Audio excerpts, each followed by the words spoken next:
अध्याय 221 में कोई पुरस्कार है। इस समय तक वू युएचान ने अपना लंबा चाबुक वापस अपनी कमर पर बांध लिया था। वह मोहक आकर्षण से भरी आंखों के साथ लू चेन के पास गई। अरे बाप रे, मैं तुम जैसे सनकी लोगों को हरा नहीं सकती, बड़ी बहन। चौथा स्थान, मैं इससे काफी संतुष्ट हूँ। ये कहते हुए वह थोड़ा आगे झुकी और लू चेन के कान के पास आ गई। बड़े भाई, हमारा वादा याद रखना, मैं तुम्हारा इंतजार कर रहा हूँ। लू चेन को चिढ़ाने के बाद वू युएचान ने जरा भी देर नहीं की। वह मुड़ी और बड़े ही सलीके से मंच से कूद गई। निर्णायक और सुव्यवस्थित। जैसे ही वू युएचान चली गई, सू शियाओ भी चली गई। उसकी आंखों में शांति और विश्वास झलक रहा था। भाई लू, सू शियाओ ने धीरे से पुकारा। मैं भी नीचे जाकर पहले आपका इंतजार करूंगा। फिर उसने आज्ञाकारी ढंग से मुड़कर मंच से छलांग लगाई और चुपचाप वू युएचान के बगल में खड़ी हो गई। ये लड़की इतनी समझदार थी कि उसे देखकर दिल को बहुत दुख होता था। इसी बीच इस विशेष कॉलेज प्रवेश परीक्षा का आयोजन करने वाले डुओ अरहत को भी बाकी सभी लोगों के साथ झुंझलाहट महसूस हुई। जो हिस्सा सबसे रोमांचक होना चाहिए था, अब उसका फैसला कुछ ही शब्दों में हो गया। इस प्रकार मंच पर केवल 2 लोग ही रह गए, लू चेन और लैन मियाओइंग। अभी अभी उन कुछ लोगों के बीच हुई अलिखित सहमति के अनुसार सभी को लगा कि लैन मियाओइंग भी स्थिति के अनुरूप ही आगे बढ़ेगी, सीधे हार स्वीकार करेगी और चैंपियनशिप सौंप देगी। आखिरकार लू चेन का 6 खिलाड़ियों के मुकाबले में पहले दिखाया गया दबदबा सभी के लिए स्पष्ट था। तथापि माहौल कुछ अजीब सा लग रहा था। लैन मियाओइंग हिली नहीं। वह अब भी वहीं खड़ी थी। उसका हाव भाव ठंडा और अभिमानपूर्ण था। उसके हाथ में मौजूद लंबी तलवार न केवल म्यान से बाहर निकाली गई थी, बल्कि उसे और भी कसकर पकड़ रखा था। और उसकी आमतौर पर तर्कसंगत आंखें अब लू चेन पर टिकी हुई थीं, जिनमें दृढ़ता नामक एक लौ गहराई से जल रही थी। लू चेन, अंततः लैन मियाओइंग बोली। उसकी आवाज स्पष्ट और दृढ़ थी। प्रथम स्थान का पुरस्कार, मुझे इसे हासिल करना ही होगा। अवश्य। इन दोनों शब्दों पर बहुत जोर दिया गया था। लू चेन थोड़ा हैरान रह गया। उसने अवचेतन रूप से बदले में पूछा, इनाम? कैसा इनाम? लू चेन कुछ देर के लिए अवाक रह गया। जैसा कि उम्मीद थी, प्रभावशाली परिवारों के इन वंशजों को और भी अधिक रहस्य पता थे। खुद उसके विपरीत, जिसे अभी भी कुछ पता नहीं था, क्या वास्तव में पुरस्कार भी थे। लैन मियाओइंग ने लू चेन की उलझन भरी आंखों को देखा, लेकिन कोई स्पष्टीकरण नहीं दिया। वह हार नहीं सकती थी। अपने छोटे भाई के लिए, जो 20 साल से अधिक जीवित नहीं रह पाएगा, वह कुछ भी कर सकती थी। मुझे बुरा लगा। लैन मियाओइंग ने ठंडी चीख मारी। जैसे ही उसकी आवाज बंद हुई, उसकी आकृति अचानक धुंधली हो गई। Swish swish swish. सफेद जेड पत्थर के अखाड़े के ऊपर हवा में अचानक लहरें उठीं। पलक झपकते ही 8 आकृतियां अचानक प्रकट हुईं। प्रत्येक आकृति सजीव प्रतीत होती थी, चाहे वह उनके लहराते वस्त्रों का घुमाव हो या उनके हाथों में मौजूद लंबी तलवारों से परावर्तित होने वाली ठंडी रोशनी। वे वास्तविक शरीर से अविभाज्य थीं। 8 लैन मियाओइंग, जिनमें से प्रत्येक 8 दिशाओं में से एक में स्थित है। तेज तलवार की शक्ति हवा में आपस में उलझकर मौत का जाल बुन रही थी। स्टेडियम के बाहर मौजूद दर्शक आक्रोश से भरे हुए थे। 8 आकृतियां। पहले तो लैन मियाओइंग अपनी सभी लड़ाइयों में अधिकतम 6 आकृतियों का ही उपयोग करती थी।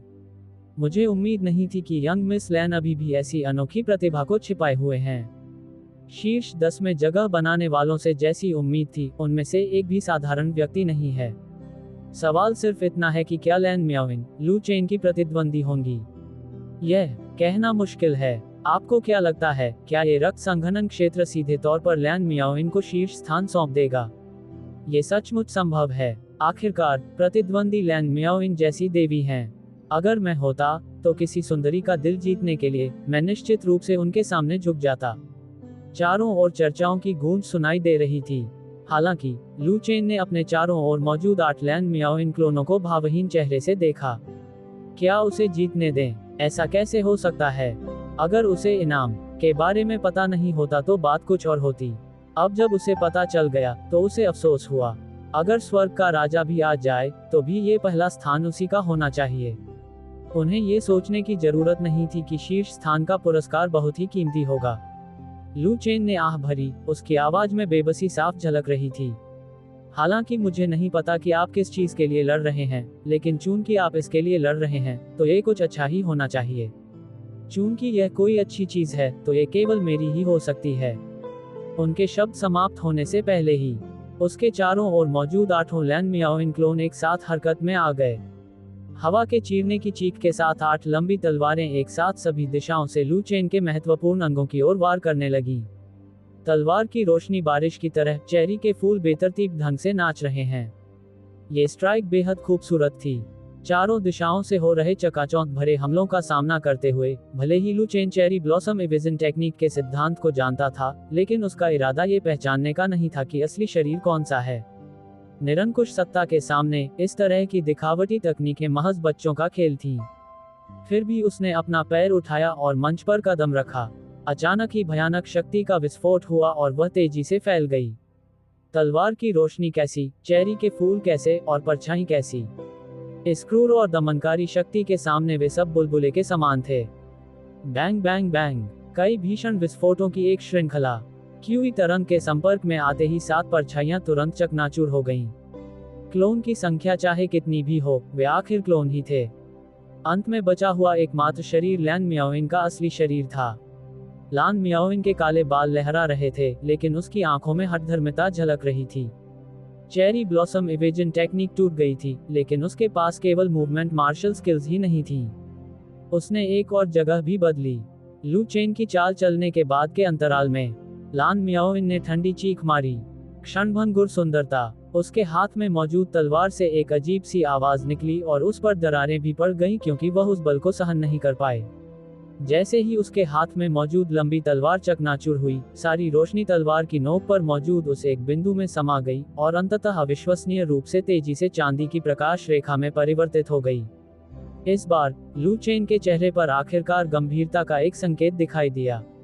अब ये थोड़ा और दिलचस्प है। लू चेन ने धीरे से अपना दाहिना हाथ उठाया। उसकी पूरी दाहिनी भुजा पर एक चमकदार रोशनी छाई हुई थी। तलवार की रोशनी की उस अकेली रेखा का सामना करते हुए लू चेन ने न तो चकमा दिया और न ही बचाव किया, बल्कि सरलतम तरीके से एक मुक्के से उसका मुकाबला किया। डिंग! पूरे स्टेडियम में एक तीखी आवाज गूंज उठी। मुट्ठी और तलवार की नोक आपस में टकरा गईं। ऐसा प्रतीत होता था कि अविनाशी प्रकाश की रेखा लू चेन की मुट्ठी को छूते ही पल भर में चकनाचूर होकर गायब हो गई। और लैन मियाओइंग को मानो बिजली का झटका लगा और उनकी आकृति हल्की सी होकर मंच से दूर जा गिरी। लैंडिंग से पहले उसने कड़वाहट भरे लहजे में बात की। मेरी हार हुई। इस व्यक्ति ने सचमुच कोई संकोच नहीं किया। चमत्कार की उसकी धुंधली सी उम्मीद पूरी नहीं हुई। विशाल सफेद जेड पत्थर के अखाड़े पर केवल एक व्यक्ति अकेला खड़ा था। डुओ ए अरहत ने लू चेन को ध्यान से देखा, फिर जोर से घोषणा की। इस विशेष कॉलेज प्रवेश परीक्षा का विजेता लू चेन। बूम! पूरा आयोजन स्थल उत्साह से भर गया। असंख्य अभिव्यक्तियों के गुप्त क्षेत्र से अनगिनत जयकारे गूंज उठे और हुआशिया भर में लाइव प्रसारण देख रहे सभी लोगों तक पहुंच गए।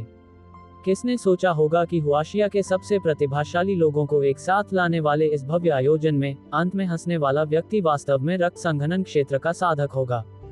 इस विशेष कॉलेज प्रवेश परीक्षा में शुरू से अंत तक कई उतार चढ़ाव आए, और मूल रूप से ये सभी चीजें ब्लड कंडेंसेशन रियल्म के इस साधक द्वारा ही योगदान की गई थीं। सभी को ऐसा लगा जैसे उन्होंने इतिहास बनते देखा हो। लू चेन सफेद जेड के अखाड़े के केंद्र में खड़ा था, जोरदार जयकार सुन रहा था और अपने चेहरे पर हमेशा की तरह मुस्कुराता हुआ चेहरा बनाए हुए था। लेकिन मन ही मन वह कुछ और ही सोच रहा था। प्रतियोगिता अंततः समाप्त हो गई। लड़ाई और हत्या करना बहुत थका देने वाला था। उपहार देना कहीं अधिक व्यवहारिक था। रोंग शहर के मार्ग के नीचे किन रुओकी की खूबसूरत निगाहें अब विशाल प्रकाश स्क्रीन पर टिकी हुई थीं। तस्वीर में लंबा और सीधा खड़ा युवक सबका ध्यान आकर्षित कर रहा था। उसके लाल होंठ हल्के से सिकुड़े हुए थे और उसके बुद्धिमान और सुंदर चेहरे पर गर्व का भाव दिखाई दे रहा था। लेकिन फिर लू चेन के आसपास मौजूद कई महिलाओं को देखकर, विशेष रूप से बैंगनी रंग की पोशाक पहने और लगभग लू चेन से चिपकी हुई वू युएचान को देखकर उसकी भौहें फिर से सिकुड़ गईं। उसके गर्व और राहत के बीच थोड़ी सी झुंझलाहट भी धीरे धीरे पनपने लगी। ये छोटा कमीना चाहे जहां भी जाए, हमेशा इतनी सारी लड़कियों को अपनी ओर आकर्षित कर लेता है कि किसी को भी चैन नहीं लेने देता। 222 आप क्या चाहते हैं? असंख्य अभिव्यक्तियों के गुप्त क्षेत्र के अंदर डुओ ए अरहत ने अपनी हथेलियों को एक साथ दबाया और जोर से एक बौद्ध मंत्र का उच्चारण किया, जिसकी गहरी ध्वनि तरंग ने तुरंत पूरे स्थान के शोर को दबा दिया। अमिताभ, विशेष कॉलेज प्रवेश परीक्षा सफलतापूर्वक संपन्न हो गई है। अब हम शीर्ष 10 विजेताओं को पुरस्कार प्रदान करेंगे। पुरस्कार शब्द सुनते ही सदमे में डूबे हुए कई विलक्षण प्रतिभावान छात्र ऊर्जावान हो उठे।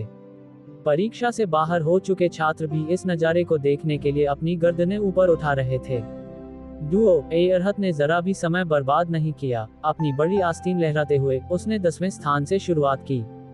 हालांकि सबसे निचले पायदान पर मौजूद प्रतिभाशाली छात्र अनिच्छुक थे, फिर भी पुरस्कार प्राप्त करते समय उन्होंने खुशी जाहिर की।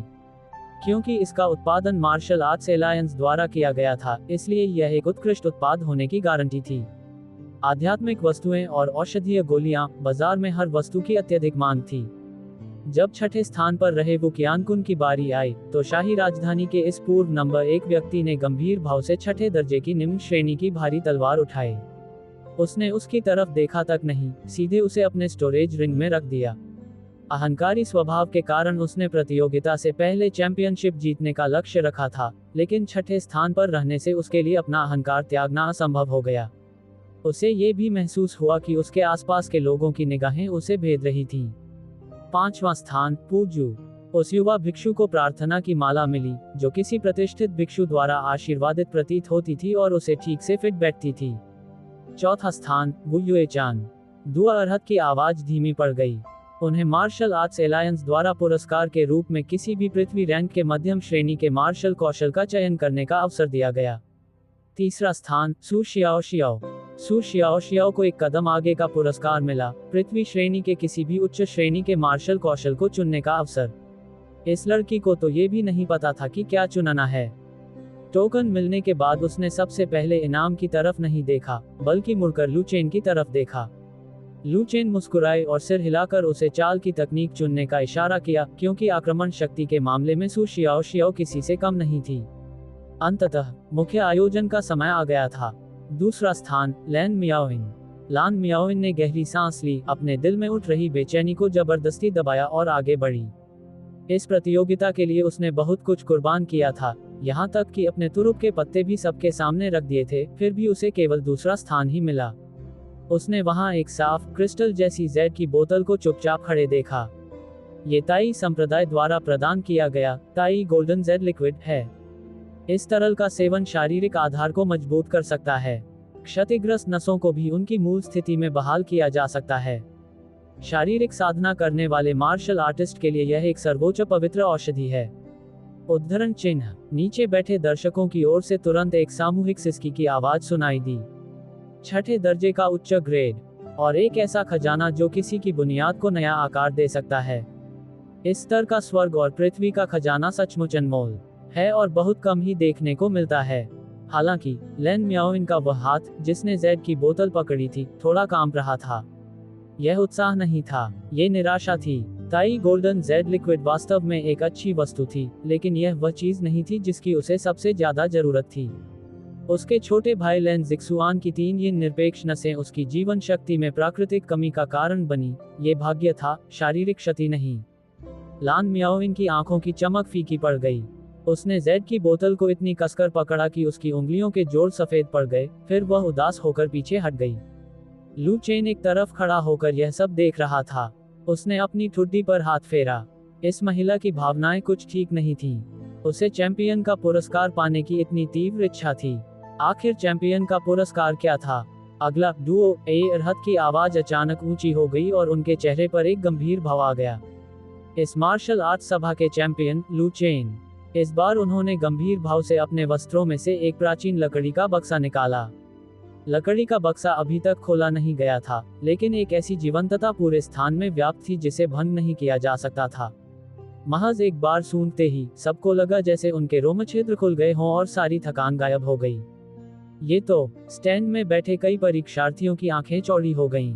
दुआ अरहत ने धीरे से लकड़ी का बक्सा खोला। एक बीज, जो पूरी तरह से पन्ना हरे रंग का था और जिसकी सतह पर 9 प्राकृतिक पैटर्न थे, चुपचाप अंदर पड़ा हुआ था। 9 मोड़ वाला बोधि बीज।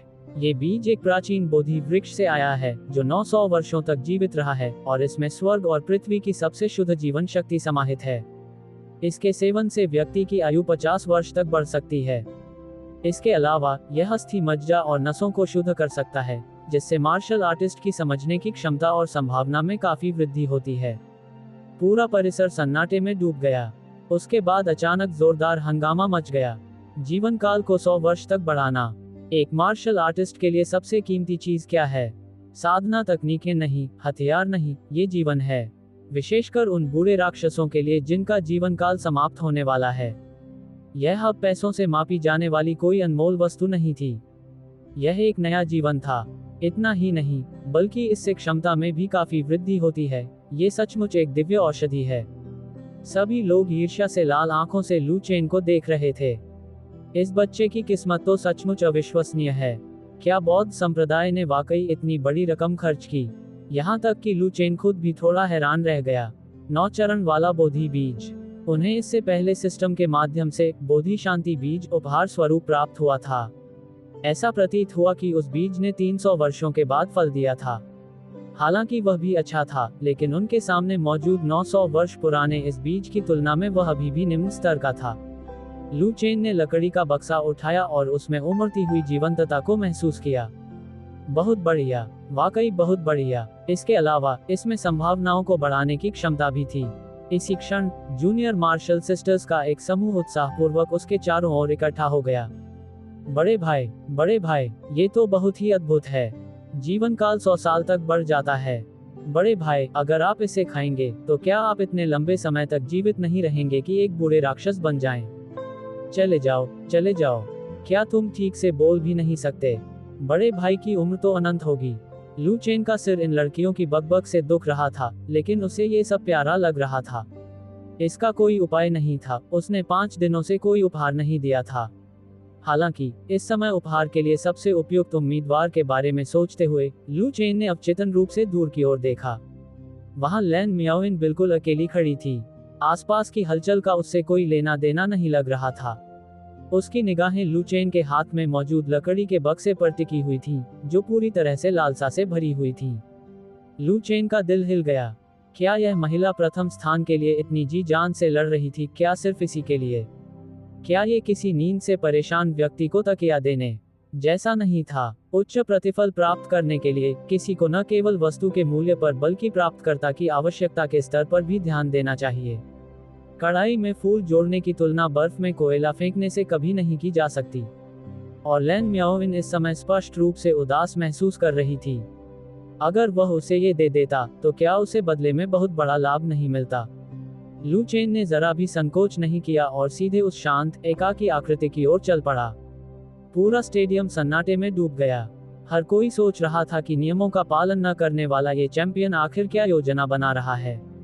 लान मियाओइन ने लू चेन को पास आते देखा, अनजाने में आधा कदम पीछे हट गई। उसकी भौहें थोड़ी सिकुड़ गईं। वह किस लिए आ रहा था? क्या ये निर्लज्ज बदमाश उसे अपमानित करने की कोशिश कर रहा था? हालांकि लू चेन उसके सामने रुक गई। न तो उपहास किया गया, न ही दिखावा किया गया। उसने लान मियाओइन के सामने लकड़ी के बक्से को अनायास ही हिला दिया।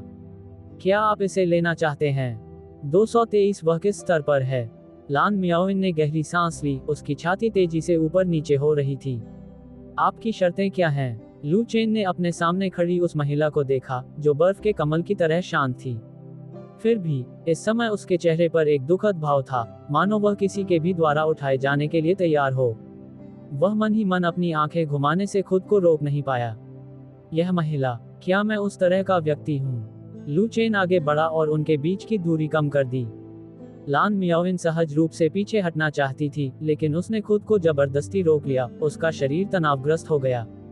लू चेन थोड़ा आगे झुका। उसके होंठ उसके कान के पास थे। इस वस्तु को प्राप्त करना असंभव नहीं है, लेकिन इसके लिए एक शर्त है। लान मियाओइन का दिल कस गया। जैसा उसने अनुमान लगाया था वैसा ही हुआ। अगर ऐसी स्थिति होती तो क्या उसे सचमुच सहमत होना पड़ेगा? लू चेन ने अपनी भौहें ऊपर उठाईं। उसके होठों पर एक शरारती मुस्कान थी। आओ, मुझे अच्छे भाई कहो। कुछ कठोर परिस्थितियों को स्वीकार करने के लिए तैयार लैन मियाओइन अचानक जम गई। जो दर्शक छुपकर सुन रहे थे वे भी स्तब्ध रह गए। कुछ ही दूरी पर वू युएचान, जो ये सब देख रही थी, उसने भी एक पल के लिए अपनी संकीर्ण मोहक आंखों को चौड़ा कर लिया। इतना ही, लान मियाओइन ने खुद को अपमान के लिए तैयार कर लिया था। भारी कीमत चुकाने को तैयार। अंततः इतना ही। आप चाहें तो मुझे उस नाम से न बुलाएं, मुझे कोई जल्दी नहीं है। ये कहते हुए लू चेन ने लकड़ी के बक्से को पीछे खींचने की कोशिश की। नहीं। लान मियाओइन ने सहज रूप से उसे पकड़ने के लिए हाथ बढ़ाया। अब वह पूरी तरह से लू चेन की दया पर थी, और इससे लू चेन को मौखिक लाभ प्राप्त करने का मौका मिल गया। उसने जिन परिणामों की कल्पना की थी, उनकी तुलना में ये कहीं बेहतर था। इस तुलना के साथ मैं फोन करूंगा। लान मियाओइन ने अपने तेजी से धड़कते दिल को शांत करने की कोशिश की और अपने मोतियों जैसे दांतों से अपने निचले होंठ को काट लिया। लू चेन के निर्लज चेहरे को देखकर लैन मियाओइन ने अपनी आंखें बंद कर ली और जबरदस्ती अपनी सारी शर्म को दबा लिया। उसकी लंबी पलकें तितली के पंखों की तरह कांप रही थीं और उसके होंठ हल्के से खुले हुए थे। भाई, भाई। उसकी आवाज बहुत कोमल थी, उसमें थोड़ी सी कंपन और थोड़ी सी शर्म झलक रही थी, और इससे भी बढ़कर उसके ठंडे बाहरी आवरण को जबरदस्ती तोड़ने के विपरीत। यह ऐसा था मानो मोती किसी पवित्र पत्थर की थाली पर गिर रहे हों, एकदम साफ और मधुर। शुद्ध, अशुद्धियों के नाम पर भी नहीं। उसके चेहरे पर स्पष्ट रूप से दिख रही शर्मिंदगी, लेकिन मजबूरी के भावों के साथ मिलकर इसकी विनाशकारी शक्ति का अंदाजा लगाना असंभव था। लू चेन को ऐसा महसूस हुआ जैसे उसके शरीर के सारे रोमछिद्र खुल गए हों। बहुत बढ़िया। सचमुच विरोधाभास ही सर्वोपरि है। यह महज एक साधारण भाई नहीं था, यह विजय की भावना का साक्षात प्रतीक था, विशेष रूप से आध्यात्मिक आनंद का, जो और भी अधिक उत्साहवर्धक था। एकांत प्रिय, पवित्र बर्फ की देवी, जो आमतौर पर उच्च और शक्तिशाली होती है, अब आपसे विनती करने के लिए मुझे आपको धीरे से भाई कहकर पुकारना पड़ा। भला इसका विरोध कौन कर सकता है? लू चेन ने इसका भरपूर आनंद लिया। कुछ ही दूरी पर वू युएचान अपने चांदी जैसे दांत पीस रही थी, उसकी लंबी चाबुक लगभग उसके हाथ में टूट रही थी। उस औरत का स्तर क्या है? उसकी हिम्मत कैसे हुई इस बदमाश को मेरे जैसे भाई कहने की? इसके अलावा ये लैन मियाओइन देखने में भी उपयुक्त लगती है, लेकिन किसी को पुकारने का उसका तरीका इतना मोहक क्यों लगता है? वह बिल्कुल भी अच्छी इंसान नहीं है। वू युएचान ने मुंह फुला लिया, उसका मन कर रहा था कि वह दौड़कर लू चेन को काट ले। उसने भी उससे यही कहा था, तो फिर उसे यह बदमाश क्यों नहीं दिखा कि मानो उसकी आत्मा आनंद से उड़ गई हो। लू चेन के पास अपने पीछे खड़ी ईर्ष्यालु महिला पर ध्यान देने का समय नहीं था। उसने लैन मियाओइन की ओर देखा, जिसने शर्म से उसे भाई कहकर पुकारने के बाद अपनी आंखें बंद कर ली थी। उसके कान लाल हो गए थे और उसने संतुष्टि से सिर हिलाया। बहुत बढ़िया, ये भाई कीमत के लायक है। इसके साथ ही लू चेन ने सीधे लैन मियाओइन का ठंडा हाथ पकड़ लिया और उसने 9 मोड़ वाले बोधि बीज से युक्त लकड़ी के बक्से को मजबूती से उसकी हथेली में दबा दिया। इसे ले लो, ये तुम्हारे लिए एक उपहार है। उसकी हथेली में भारीपन और गर्माहट के एहसास ने लैन मियाओइन को अपनी जगह पर जम जाने पर मजबूर कर दिया, यहाँ तक कि वह प्रतिक्रिया देना भी भूल गई। उसने मुझे ऐसे ही दे दिया, कोई अतिरिक्त शर्तें नहीं, कोई बात की कठिनाइयां नहीं, उसने बस ऐसे ही दे दिया। लू चेन ने उसके स्तब्ध चेहरे को देखा। उसकी आंखों में पूर्व निर्धारित गहरा स्नेह झलक उठा। उसने हाथ बढ़ाया और बड़ी सहजता से लैन मियाओइन के कान के पास बिखरे बालों को हटाया। उसकी हरकतें कोमल थीं। तुम इतने खोए हुए क्यों हो?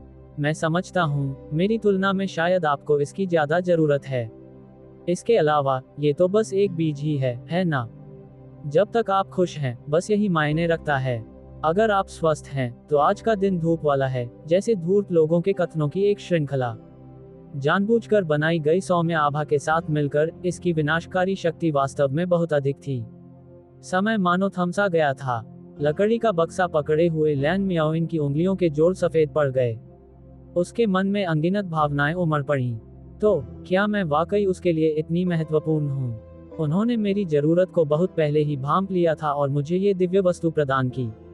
क्या उसकी पिछली छेड़छाड़ भरी हरकतें इस पल के गहरे स्नेह को छिपाने के लिए मात्र थीं? मुझे मानसिक बोझ से बचाने के लिए? क्या उसने जानबूझकर वह मामूली अनुरोध किया था? यदि उसे भाई कहने से ऐसी दिव्य वस्तु प्राप्त हो सकती, तो शायद आसपास बैठे परीक्षार्थियों में से कोई भी इनकार नहीं करता। लान मियाओइन को ज्ञानोदय का अनुभव हुआ। जहां तक पिछली अप्रिय घटना का सवाल है, अब उसके मन में कोई द्वेष नहीं था। क्या लू चेन द्वारा वू युएचान को दी गई ची और रक्त की शक्ति 9 मोड़ वाले बोधि बीज जितनी ही महत्वपूर्ण हो सकती है? अपराध बोध के साथ साथ कृतज्ञता भी। अनेक भावनाएं उमड़ पड़ी और लैन मियाओइन की दृष्टि पल भर में धुंधली हो गई। वह सिर्फ इतना जानती थी कि उसके सामने खड़ा यह आदमी उसके लिए इतना कुछ कर सकता है। डिंग, लैन मियाओइन की अनुकूलता जोड़ 5-0 बढ़ गई है। वर्तमान अनुकूलता 61। लू चेन मन ही मन स्तब्ध रह गया, क्या उसके आकर्षण में इतनी विनाशकारी शक्ति थी? उन्हें यह नहीं पता था कि उपहार प्राप्त करने के अलावा लैन म्याओइंग के भावनात्मक बदलाव में और भी बहुत कुछ था। इसका एक कारण लू चेन के प्रति अपराध बोध भी था, क्योंकि लू चेन के प्रति उसका दृष्टिकोण स्वाभाविक रूप से अशुद्ध था। लेकिन लू चेन ने उसके साथ पहले जैसा ही व्यवहार किया। डिंग, संबंध सफल रहा। लैन म्याओइंग में तीव्र भावनात्मक उतार चढ़ाव का पता चला, जिससे 1050 गुना महत्वपूर्ण स्ट्राइक प्रतिफल सक्रिय हो गया। प्राप्त हुआ निर्वाण दिव्य ओस की एक बूंद। निर्वाण दिव्य ओस जीवन को 500 वर्षों तक बढ़ा सकती है, शाश्वत यौवन बनाए रख सकती है और स्वर्ग को चुनौती देते हुए भाग्य को बदल सकती है, किसी की जड़ों को नया आकार दे सकती है। सिस्टम की प्रॉम्प्ट ध्वनि किसी दिव्य संगीत की तरह थी। लू चेन अपने चेहरे पर गहरे स्नेह के भाव को मुश्किल से ही रोक पा रहा था। निर्वाण की दिव्य ओस स्वर्ग को चुनौती देते हुए भाग्य को बदल देती है। इससे जीवन काल 500 वर्ष तक बढ़ सकता है और शाश्वत युवावस्था प्राप्त हो सकती है। सबसे महत्वपूर्ण बात यह है कि 1050x क्रिटिकल स्ट्राइक को देखते हुए इसका सेवन करने के बाद उसकी क्षमता निश्चित रूप से फिर से बढ़ जाएगी। शायद वह भी प्रश्न चिन्ह जैसी संभावना होने का अनुभव कर सके। लू चेन ने अपनी बाहरी संयम बनाए रखने की कोशिश करते हुए गहरी सांस ली। अंत में उसने लैन म्याओइंग को गहरी नजरों से देखा। उस दृष्टि में 3 भाग भोग विलास, 3 भाग राहत और 4 भाग सहज गहरा स्नेह समाहित था। फिर लू चेन ने अपने हाथ जेब में डाले, मुड़ा और चला गया। उसकी पीठ दमकती हुई थी, उसके कदम शांत थे। केवल लैन म्याओइंग ही बची थी, जिसने लकड़ी के बक्से को दोनों हाथों से कसकर पकड़ रखा था। और इस समय लू चेन की पीछे हटी हुई आकृति उसकी आंखों में अविश्वसनीय रूप से लंबी और स्पष्ट दिखाई दे रही थी। इसी बीच उनके आसपास मौजूद लोग, जिन्होंने ये दृश्य देखा, सुनामी की तरह चर्चा के शोर में फूट पड़े। अरे बाप रे, क्या मैंने सही देखा? ये तो 9 मोड़ वाला बोधि बीज है। ये तो दूसरी जिंदगी है। उसने इसे यूं ही दे दिया। मुझे लगता है कि मैं उसे भाई भी कह सकता हूँ। इससे भी ज्यादा कहने में कोई दिक्कत नहीं होगी। भाई, तुम एक मर्द हो। किसने कहा था कि वे चैंपियनशिप सौंप देंगे? आप अभी इसे सौंपने की कोशिश क्यों नहीं करते? ... इस बार किसी ने कुछ नहीं कहा। इससे पहले किसी ने एक खूबसूरत लड़की की मुस्कान जीतने के लिए चैंपियनशिप छोड़ने की इच्छा जताते हुए झूठ बोला था। अब जबकि पुरस्कार के रूप में 9 मोड़ वाला बोधि बीज दिया जा रहा था, उन्होंने स्वीकार किया कि उनमें इसे यूं ही देने का साहस नहीं था। ये तो सचमुच एक सच्चा मर्द है। वाह, मुझे भी ऐसा ही एक अच्छा भाई चाहिए। उसे भाई कहना छोड़ो, उसे पिताजी कहना भी ठीक है। असंख्य निगाहें लू चेन पर टिकी हुई थीं। सदमे, ईर्ष्या और प्रशंसा की भावनाएं थीं। और तो और अनगिनत नन्ही लड़कियों की आंखों में नन्हे सितारे चमक रहे हैं। इस क्षण सभी को कुछ हद तक समझ आ गया था। लू चेन के आसपास इतने सारे विश्वास पात्र क्यों थे? ऐसे साहस के साथ भला कौन तुलना कर सकता है? 224 यांग जैनरेन को नियंत्रित करना। क्लाउड सी ग्रैंड हॉल पर मार्शल दाओ के शिखर पर खड़े कुछ दिग्गज एक दूसरे को देखते रहे और काफी देर तक अवाक रह गए। सच कहें तो वे स्वयं भी 9 रिवॉल्यूशंस बोधि सीड को यूं ही देने के लिए तैयार नहीं थे। जियाओ झाटियन अपनी बड़ी कुर्सी पर पीछे की ओर झुक गए। उनकी आंखें गहरी और गंभीर थीं। लू परिवार के लोगों का आकलन वास्तव में सामान्य ज्ञान के आधार पर नहीं किया जा सकता। इतना अनमोल खजाना यूं ही बिना पलक झपकाए दे दिया गया। ये हृदय स्वभाव, ये साहस, यहाँ तक कि जब मैं छोटा था तब भी मुझे अपनी हीनता पर शर्म आती थी। अरहत दुई ने अपनी हथेलियों को एक साथ रखा, एक बौद्ध मंत्र का उच्चारण किया। उनकी आवाज में कोई कंपन नहीं था। अमिताभ, ये व्यक्ति वास्तव में अथाह है। जहाँ तक इस बूढ़े भिक्षु को पता है, हालांकि उस वंश की वंश परंपरा अत्याचारी है, फिर भी वे आमतौर पर जीवन के उत्तरार्ध में महानता प्राप्त करते हैं। लेकिन इतनी कम उम्र में ही इस लू चेन में इतनी गति है और उसके कार्य और भी अप्रत्याशित हैं। जैसे ही ये शब्द बोले गए, हॉल में मौजूद कई लोगों की आंखें झपकने लगीं। धधकते सूरज के अमर गुरु, जो अब तक चुप रहे थे, अचानक ठंडी सांस लेते हुए चिढ़कर बोले, बस करो, यहाँ बेबुनियाद अनुमान लगाना बंद करो। चाहे कुछ भी हो जाए, वह हमारी मानव जाति का एक विलक्षण प्रतिभावान व्यक्ति है और मानव जाति के लिए विदेशी जातियों के खिलाफ लड़ेगा। अलावा, धधकते सूर्य अमर गुरु ने विराम लिया और अपनी आवाज थोड़ी धीमी कर ली।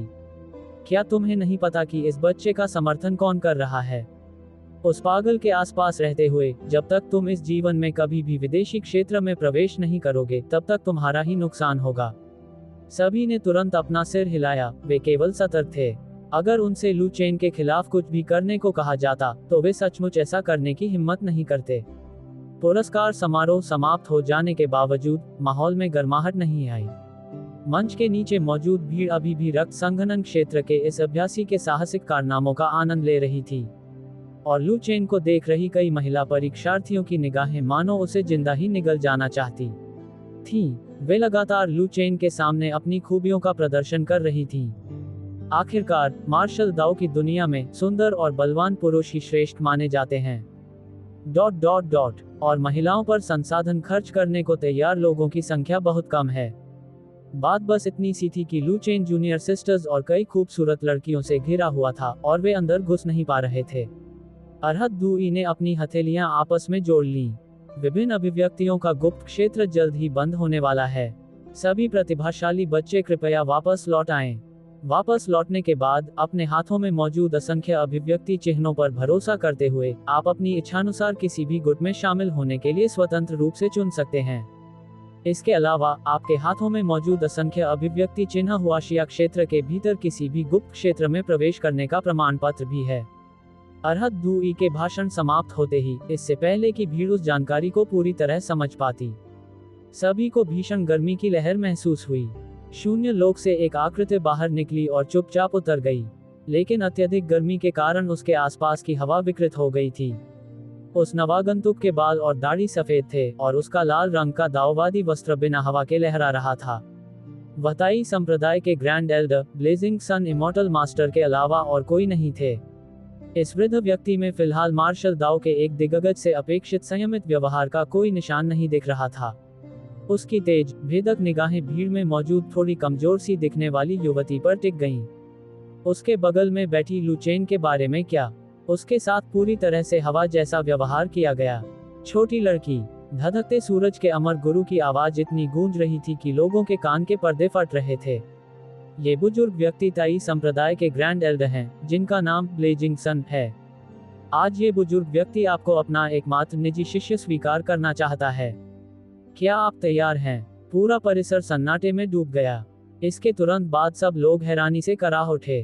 ताई संप्रदाय के महागुरु, वह कौन था? वह हुआशिया मार्शल दाओ जगत का एक जीवित जीवाश्म था, टोंगशेन क्षेत्र के शिखर पर एक बहुत बड़ा नाम। सामान्यतः वह एक ड्रैगन की तरह थे, शायद ही कभी दिखाई देते थे।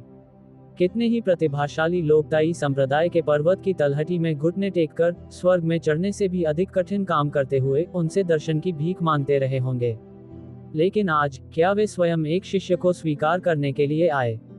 तथापि उस बड़े अधिकारी की तीव्र निगाहों का सामना करते हुए सू शियाओ पीछे हट गई, अवचेतन रूप से पीछे हट गई। फिर धधकते सूरज के अमर गुरु के कठोर चेहरे के नीचे वह पूरी तरह से लू चेन के पीछे छिप गई। केवल एक छोटा सा सिर बाहर झांका, जो शर्माते हुए उस बूढ़े व्यक्ति को देख रहा था जो मानो आग की तरह चमक रहा था। धधकते सूर्य अमर गुरु की पलकें तेजी से फड़कने लगीं। उस पल उसे ऐसा लगा जैसे उसके दिल में छुरा घोंपा गया हो। क्या हो रहा है? ये बूढ़ा व्यक्ति एक प्रतिष्ठित टोंगशेन क्षेत्र का दिग्गज एक शिष्य की सक्रिय रूप से तलाश करने के बावजूद उसे वास्तव में अस्वीकार कर दिया गया। क्या वह इस बच्चे से कम सुरक्षित था? धधकते सूरज के अमर गुरु की आंखें हिंसक रूप से फड़क उठीं और उन्होंने लू चेन को गुस्से से घूर कर देखा। लू चेन ने बेबसी से आह भरी। हालांकि वह बता सकता था, सू शियाओ अंतर्मुखी स्वभाव की थी और इस तरह के अचानक मिले प्रशिक्षुता के प्रस्ताव पर उसकी पहली प्रतिक्रिया निश्चित रूप से खुशी की नहीं होगी। लू चेन ने अपना हाथ घुमाया और सू शियाओ के हाथ को आश्वस्त करते हुए थपथपाया, जिससे उसे डरने की जरूरत नहीं पड़ी। फिर उसने अपना सिर उठाया और प्रज्वलित सूर्य अमर गुरु की निगाहों से मिला। वरिष्ठ, जल्दी मत करो। शिष्य को स्वीकार करने के लिए पारस्परिक सहमति आवश्यक है। अगर आप अचानक दौड़कर उसे इस तरह घसीट कर ले जाने की कोशिश करेंगे तो आप उस छोटी बच्ची को आसानी से डरा देंगे। अलावा, क्या हमें पहले शर्तों पर चर्चा नहीं कर लेनी चाहिए? प्रज्वलित सूर्य अमर गुरु की भौहें तन गईं और क्रोध से उनकी दाढ़ी लहरा उठी। शर्तों पर चर्चा करें? क्या इस बूढ़े व्यक्ति को शिष्य स्वीकार करने के लिए शर्तों पर चर्चा करने की आवश्यकता है? हुआशिया में जो लोग मेरे शिष्य बनना चाहते थे, वे भीतरी क्षेत्र से लेकर बाहरी क्षेत्र तक कतार में खड़े हो सकते थे। लेकिन सू शियाओ शियाओ का ये रुख देखकर कि अगर लू चेन सहमत नहीं होता तो मैं भी सहमत नहीं होंगी। प्रज्वलित सूर्य अमर गुरु ने अपने होठों पर उमड़ रहे शापों को बड़ी मुश्किल से निगल लिया। अच्छा, मुझे बताए, हम इस पर कैसे चर्चा करेंगे? लू चेन मुस्कुराया। उन्हें ऐसे सीधे सादे लोग पसंद थे। चूंकि वह आपकी इकलौती निजी शिष्या है, इसलिए उसके साथ व्यवहार खराब तो हो ही नहीं सकता, है ना? लू चेन ने अपनी उंगलियों पर आवश्यकताओं को गिनना शुरू कर दिया। साधना तकनीक के बारे में क्या? ये निश्चित रूप से एक उच्च स्तरीय अग्नि तत्व साधना तकनीक होनी चाहिए जो शियाओ शियाओ के शरीर के लिए सबसे उपयुक्त हो। स्वर्ग स्तर की मांग करना कोई बड़ी बात नहीं है, है ना? संसाधनों का क्या होगा? औषधीय गोलियों, ऊर्जा और रक्त पत्थरों की मासिक आपूर्ति सीमित नहीं हो सकती, है ना? वरिष्ठ, आप आमतौर पर व्यस्त रहते हैं। क्या आप व्यक्तिगत रूप से पढ़ाने के लिए समय निकाल सकते हैं? उसे वापस मत ले जाओ और फिर उसे प्रशिक्षण देने के लिए अधीनस्थों को मत सौंप दो। हम इससे सहमत नहीं होंगे। और साथ ही, लू चेन लगातार बड़बड़ाता रहा, उसका लहजा बिल्कुल वैसे ही था जैसे कोई चाची किसी बाजार में कीमतों को लेकर मोलभाव कर रही हो। आसपास के लोग अचंभित रह गए। लू चेन निस्संदेह इतिहास के इतिहास में पहला व्यक्ति था जिसने टोंगशेन क्षेत्र के इस तरह के दिग्गज के साथ सौदेबाजी की। ये बच्चा सचमुच मौत से नहीं डरता था। प्रज्वलित सूर्य अमर गुरु क्रोधित होकर हंसने लगे। ताई संप्रदाय के सम्मानित ग्रैंड एल्डर को भला कब इतना अपमानित किया गया था, लेकिन अपने प्रिय शिष्य के खातिर उन्होंने ये सब सहन किया। अच्छा, प्रज्वलित सूर्य अमर गुरु ने भव्यता से अपना हाथ हिलाया। बशर्ते वह मेरी शिष्या बनने के लिए सहमत हो जाए। वह ताई संप्रदाय के शास्त्र मंडप से पृथ्वी श्रेणी की कोई भी साधना विधि चुन सकती है। ये बूढ़ा व्यक्ति स्वयं उसे स्वर्ग श्रेणी की साधना तकनीक सिखाएगा। पंथ के खजाने से संसाधन जब तक उसे उनकी आवश्यकता है, वह बिना आवेदन किए सीधे उन्हें ले सकती है। आगे, धधकते सूर्य के अमर गुरु ने विराम लिया और अपना तुरुप का पत्ता फेंक दिया। मेरे पास एक सोलर ट्रू फायर स्टोन है, जो एक सर्वोच्च खजाना है जिसे मैंने वर्षों पहले बाहरी क्षेत्र में मृत्यु के कई बार बाल बचने के बाद प्राप्त किया था। यह उसकी वंशानुगत शक्ति को जागृत करने में पूरी तरह से उसकी सहायता कर सकता है, और यहाँ तक कि उसकी ज्वालाओं को अगले स्तर तक ले जा सकता है। उसके बारे में कैसा है? जैसे ही ये शब्द मुंह से निकले, आयोजन स्थल के बाहर मौजूद जानकार मार्शल आर्टिस्टों की आंखें फटी रह गईं। क्लाउड सी ग्रैंड हॉल में मौजूद जियाओ झांटियन ने हैरानी से कहा, क्या सोलर ट्रू फायर स्टोन? क्या ये वही पौराणिक सर्वोच्च दिव्य वस्तु नहीं है जो अग्नि के सभी तत्वों को शुद्ध कर सकती है? ये वस्तु स्वयं धधकते सूर्य के लिए भी उपयोगी है। उसने वास्तव में इसे अपने से अलग कर लिया। शिष्य स्वीकार करने के लिए प्रज्वलित सूर्य अमर गुरु उन्होंने सचमुच पूरी कोशिश की थी। इस तरह का व्यवहार अत्यधिक नहीं था, भले ही यह कहा जाए कि वसु शियाओ शियाओ को भविष्य का संप्रदाय प्रमुख बनाने के लिए तैयार कर रहा था। लू चेन ने मन ही मन सिर हिलाया। इस बूढ़े व्यक्ति द्वारा दी गई शर्तें काफी अच्छी थीं, और उसकी आंखों में दिख रही कट्टरता को बनावटी नहीं बनाया जा सकता था। वह सचमुच सु शियाओ शियाओ का पालन पोषण करना चाहता था। इतना ही काफी था। लू चेन मुड़ा, अपना सिर थोड़ा नीचे किया, अपने पीछे छिपी छोटी बटेर को देखा और उसके सिर पर थपथपाया। Xiao Xiao. हालांकि इस वरिष्ठ व्यक्ति का स्वभाव थोड़ा गुस्सैल है, आवाज ऊंची है और वह थोड़ा अस्त व्यस्त दिखता है। पफ। धधकते सूरज के अमर गुरु ने मुंह भर पुराना खून थूक दिया और खुद को लू चेन को आग लगाने से रोकने में लगभग असमर्थ रहे।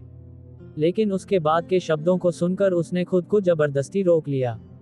हालांकि उनके द्वारा प्रस्तावित शर्तें वास्तव में अच्छी हैं, खासकर वह पत्थर वाली चीज, वह आपकी साधना के लिए बहुत मददगार साबित होगी। सु शियाओ शियाओ ने अपना सिर उठाया, उसकी नम, बड़ी आंखें दुविधा और अनिच्छा से भरी हुई थी। लू चेन ने धीरे से मुस्कुराते हुए उसके बालों को संवारने में मदद की, जिन्हें उसने अभी अभी बिखेर दिया था। बिल्कुल, अगर आप नहीं जाना चाहते तो कोई आपको मजबूर नहीं कर सकता, चाहे वह ताई संप्रदाय का ग्रैंड एल्डर ही क्यों ना हो। अगर आप मेरा अनुसरण भी करते हैं तो मैं आपकी तेजी से प्रगति में मदद करने की पूरी कोशिश करूंगा। इस बारे में खुद भी ध्यानपूर्वक सोचें। वास्तव में सु शियाओ शियाओ के विकास के लिए लू चेन वास्तव में आशा करता था कि वह धधकते सूरज के अमर गुरु के अधीन अध्ययन करेगी। आखिरकार वह टोंगशेन क्षेत्र के शिखर पर स्थित एक हस्ती थे, उनके पास अनुभव, अंतर्दृष्टि या संसाधनों की कमी नहीं होगी। अगर शियाओ शियाओ उसके साथ रहती तो वह केवल इस बात की गारंटी दे सकता था कि संसाधनों की कमी नहीं होगी। लेकिन अग्नि तत्व के अध्ययन में अपने अनुभव के बारे में वह उसे ज्यादा सलाह नहीं दे सका। लू चेन के कोमल शब्दों को सुनकर सू शियाओ ने अपना फैसला पहले ही कर लिया था। बिग ब्रदर लू के पास देखभाल करने वालों की कमी नहीं थी, वास्तव में बहुत सारे लोग थे। उसे बस मजबूत बनने की जरूरत थी। मजबूत बनकर ही वह भविष्य में हमेशा बिग ब्रदर लू के साथ खड़े रहने के योग्य बन पाएगी, या फिर बिग ब्रदर लू के सामने खड़े हो जाएं, अब की तरह उसके पीछे छिपने के बजाय। 225 विदाई, सभी सदस्य आगे बढ़े। सू शियाओ ने लू चेन के कोट का कोना छोड़ा, उसके पीछे से बाहर निकली और बेसब्री से इंतजार कर रहे बूढ़े व्यक्ति को धीरे से सिर हिलाकर कहा, हम। उसकी आवाज मच्छर की भिनभिनाहट जितनी पतली थी, लेकिन धधकते सूरज के अमर गुरु के लिए यह महज प्रकृति की आवाज थी। हा हा हा हा, बहुत बढ़िया, बहुत बढ़िया, बहुत बढ़िया। धधकते सूर्य अमर गुरु जोर से हंसे, उनकी हंसी बिजली की तरह गूंज उठी, जिससे गुप्त क्षेत्र हिल गया और उसमें कंपन होने लगी। अपनी हंसी समाप्त करने के बाद धधकते सूर्य अमर गुरु की लू चेन की ओर दृष्टि अंततः कहीं अधिक सुखद थी। उसने सोचा, समझदारी से काम लो बच्चे। हालांकि उसका शिष्य फिलहाल लू चेन के करीब लग रहा था, लेकिन क्या भविष्य में अभी भी समय नहीं था? उसे यह विश्वास नहीं हो रहा था कि यह बच्चा बाद में उसे उससे छीन लेगा। सर, लाल रोशनी की एक लकीर हवा को चीरती हुई सीधे लू चेन के चेहरे की ओर बढ़ी। लू चेन ने उसे झट से अपने हाथ में पकड़ लिया। वह पूरी तरह से गहरे लाल रंग का टोकन था, छूने पर गर्म। सामने की तरफ एक विशाल सूर्य उकेरा गया था और पीछे की तरफ एक मजबूत, जोशीला अक्षर यान अंकित था। लू चेन के कान में एक आवाज सुनाई दी, बच्चे, तुम बुरे नहीं हो। यह मेरा निजी टोकन है, इसे सुरक्षित रखना। जब भी आप इसे ताई संप्रदाय में लाएंगे, आपका सम्मान अतिथि की तरह किया जाएगा। यहाँ तक कि अगर आप ताई संप्रदाय में तिरछी चाल से भी चलना चाहें, जब तक आप पूर्वज गुरु के हॉल को ध्वस्त नहीं करते, मैं आपकी रक्षा करूंगा। आवाज सुनकर लू चेन ज्यादा उत्साहित नहीं हुआ। वह अब तो बगल में भी चल सकता था। हालांकि मुफ्त की चीजों को मना नहीं करना चाहिए। धन्यवाद सीनियर। लू चेन ने लापरवाही से टोकन को अपनी जेब में डाल लिया। उसकी इस बेपरवाह अदा ने ब्लेजिंग सन इमॉर्टल मास्टर की आंखें फिर से फड़कने पर मजबूर कर दी। ये लड़का, प्रज्वलित सूर्य अमर गुरु को उनका प्रिय शिष्य प्राप्त हो गया था, और यहाँ विशेष महाविद्यालय प्रवेश परीक्षा अपनी पूर्णता तक पहुंच गई थी। बस इतना था कि आसपास की हजारों निगाहें अभी भी लू चेन पर टिकी हुई थीं। कारण सीधा सा था, रक्त संघनन क्षेत्र का ये साधक कभी नियमों का पालन नहीं करता था और हमेशा मुसीबत खड़ी करता था। और कुछ महिला मार्शल आर्टिस्टों की तो बस यही इच्छा थी कि काश वे लू चेन को पैक करके अपने साथ ले जा पाती। लू चेन को इन लोगों की निगाहें महसूस हुई। उसने अपनी आंखें घुमाईं और अधीरता से अपना हाथ हिलाया। ठीक है, ठीक है, अब इधर उधर बिखर जाओ, घर जाओ, इस जगह को अवरुद्ध करना बंद करो, तुम हवा के संचार को बाधित कर रहे हो। भीड़ के होंठ फड़कने लगे। ये देखकर कि और कुछ नहीं हो रहा है, वे जाने की तैयारी करने लगे। अरहत दुई ने अपनी हथेलियों को एक साथ रखा और एक बौद्ध उपाधि का उच्चारण किया। सभी प्रतिभावानों, एक बार जब असंख्य अभिव्यक्ति चिन्ह सक्रिय हो जाता है, तो आपको टेलीपोर्ट किया जा सकता है। सफेद रोशनी की लकीरें चमक उठी और अनेक परीक्षार्थी उत्साह से विदा हो गए। इस बार शीर्ष 1000 में जगह बनाने वालों को भारी पुरस्कार मिले थे और अब गौरव के साथ घर लौटने का समय था। जैसे ही उन्होंने बोलना समाप्त किया, धधकते सूर्य अमर गुरु की प्रतीक्षा समाप्त हो गई। बूढ़े व्यक्ति ने लू चेन की ओर एक नजर भी नहीं डाली, बल्कि अपना सारा ध्यान सू शियाओ पर केंद्रित कर दिया, मानो उन्हें डर था कि उनके द्वारा पकाया गया बतख उड़ न जाए। शिष्य, सुस्ती छोड़ो, प्रज्वलित सूर्य अमर गुरु ने चिंतित होकर अपने हाथ मले। स्वर्गीय सीढ़ी के प्रशिक्षण के बाद आपकी नींव काफी हद तक स्थिर हो गई है, लेकिन आपका स्तर बहुत बढ़ गया है और आपकी नींव अभी भी अस्थिर है। मेरे साथ ताई संप्रदाय में वापस आ जाओ। मैं तुम्हारे लिए सर्वोत्तम साधना योजना बनाऊंगा। ब्लेजिंग सन इमॉर्टल मास्टर के शब्दों को सुनकर सू शियाओ ने अनजाने में अपना सिर घुमाया। उसकी निर्मल आंखों में अनिच्छा झलक रही थी जब उसने लू चेन को देखा। एक अवांछित और गुमनाम महिला से एक शीर्ष संप्रदाय की निजी शिष्या बनने तक का सफर, ये बदलाव बहुत बड़ा था। वह अभी तक इसके अनुकूल नहीं हो पाई थी। इसके अलावा वह एक अनजान जगह पर जाने वाली थी, और सबसे महत्वपूर्ण बात यह थी कि वह लू चेन को छोड़ना नहीं चाहती थी। लू चेन ने मन ही मनाह भरी, ये बेवकूफ लड़की। इस बूढ़े व्यक्ति के साथ ताई संप्रदाय में जाना एक ऐसा अवसर था जिसके लिए अनगिनत लोग तरसते थे, लेकिन उन्हें कभी नहीं मिला। संसाधन प्रचुर मात्रा में होंगे, साधना तकनीकें स्वतंत्र रूप से चुनी जा सकेंगी और उसे एक उच्च कोटि का टोंगशेन अंगरक्षक मिलेगा। उसे इतना अच्छा व्यवहार और कहाँ मिल सकता था। लू चेन ने बड़े प्यार से उसका सिर सहलाया। धधकते सूरज के अमर गुरु एक तरफ खड़े होकर घूरते हुए देख रहे थे, उनकी दाढ़ी मानो आकाश की ओर उठी हुई थी। गुरु के रूप में उनके शब्दों का उन पर कोई असर नहीं हो रहा था। लू चेन ने बूढ़े आदमी की गुस्से भरी निगाहों को नजरअंदाज करते हुए धीरे से कहा, जाओ। हालांकि यह बूढ़ा आदमी थोड़ा क्रूर और गुस्सैल दिखता है, लेकिन वह आपके प्रति ईमानदार है। इसके बाद लू चेन ने अपनी आवाज धीमी करते हुए सू शियाओ के कान में फुसफुसा कर कहा, चिंता मत करो, ताई संप्रदाय कोई ड्रैगन की मांद या बाघ की गुफा नहीं है। पहले उस बूढ़े आदमी के पास मौजूद सभी कौशलों का इस्तेमाल कर लो। अपने मौजूदा मामलों को निपटाने के बाद मैं कुछ समय बाद ताई संप्रदाय में तुमसे मिलने आऊंगा। उस समय मुझे तुम्हारी पूरी तरह से जांच करनी होगी। अगर तुमने कोई प्रगति नहीं की तो तुम्हें दंडित किया जाएगा, ठीक है। गर्म सांस उसके कान से टकराए और सू शियाओ का चेहरा पल भर में लाल हो गया। बिछड़ने का दुख भी थोड़ा कम हो गया। सू शियाओ ने अपना सिर उठाया, उसकी निगाहें धीरे धीरे दृढ़ हो गईं। मैं करूंगी, बड़े भाई लू। इसके बाद वह मुनि और आदरपूर्वक धधकते सूर्य अमर गुरु के प्रति गुरु स्वीकृति समारोह का आयोजन किया। गुरु के उस एक संबोधन ने प्रज्वलित सूर्य अमर गुरु की हड्डियों को पिघला दिया। शाबाश शिष्य, चलो चलें। धधकते सूर्य अमर गुरु ने अपना विशाल हाथ लहराया और लाल प्रकाश ने उन दोनों को घेर लिया। अंतरिक्ष विकृत हो गया। अगले ही पल वे दोनों सीधे उसी स्थान से गायब हो गए। वे लू चेन के लिए पीछे हटे हुए एक भी निशान नहीं छोड़ गए। बस यूं ही। क्या बूढ़े आदमी को डर था कि उसे पछतावा होगा और वह शिष्य को वापस छीन लेगा? लू चेन ने होंठ सिकोड़े। बच्चे को विदा करने के तुरंत बाद एक जानी पहचानी हल्की खुशबू हवा में फैल गई। लू चेन को पीछे मुड़ने की भी जरूरत नहीं थी, वह जानती थी कि यह किसकी खुशबू है। वू युएचान लू चेन के करीब आए, उसकी मनमोहक आंखों में एक रहस्यमय भावना झलक रही थी। उसने अपना गोरा हाथ आगे बढ़ाया। उसकी हथेली में हल्के बैंगनी रंग का कम्युनिकेशन जेड स्लिप पड़ा था। बड़े भाई, हमारा समझौता याद रखना, ठीक है? बेशक, अगर तुम्हें मेरी सच में याद आती है तो तुम हमेशा मेरे पास खेलने के लिए आ सकते हो। उसने जानबूझकर खेलने शब्द पर जोर दिया और अपने वाक्य के अंत में स्वर को ऊपर उठने दिया। लू चेन ने बिना कोई भाव बदले जेड स्लिप स्वीकार कर ली और लापरवाही से उसे अपनी जेब में रख लिया। ठीक है, अब और नाटक मत करो। जब तुम्हारा पक्ष तैयार हो जाए तो मुझसे कभी भी संपर्क कर लेना। वू युएचान को गुस्सा नहीं आया। उसने अपना मुंह ढक लिया और मीठी हंसी हंसते हुए हिलती हुई शाखा की तरह कांपने लगी। बड़ा भाई सचमुच दिलहीन है, लेकिन मुझे तुम्हारा ये ठंडा उदासीन चेहरा बहुत पसंद है। इतना कहकर उसने लू चेन को आंख मारी, अपना चिन्ह सक्रिय किया और एक पल में प्रकाश की चमक के साथ गायब हो गई। लू चेन ने अपना सिर हिलाया, अपने बगल में खड़ी मू वांग युयान, लिन किंग्यान और जूनियर मार्शल सिस्टर्स की ओर देखा जो पहले से ही अधीर हो चुकी थी, और सिर हिलाकर सहमति जताई। तुरंत ही उसने अपने हाथ में बल लगाया और भारहीनता का एक चक्करदार एहसास उसे घेर लिया। रोंग शहर, मार्ग के नीचे। वह जगह पहले से ही लोगों से खचाखच भरी हुई थी। तीनों महान संप्रदाय, मार्शल आर्ट्स गठबंधन और विभिन्न कुलीन परिवार सभी अपनी गर्दनें उठाकर अपने सामने के मार्ग को घूर रहे थे।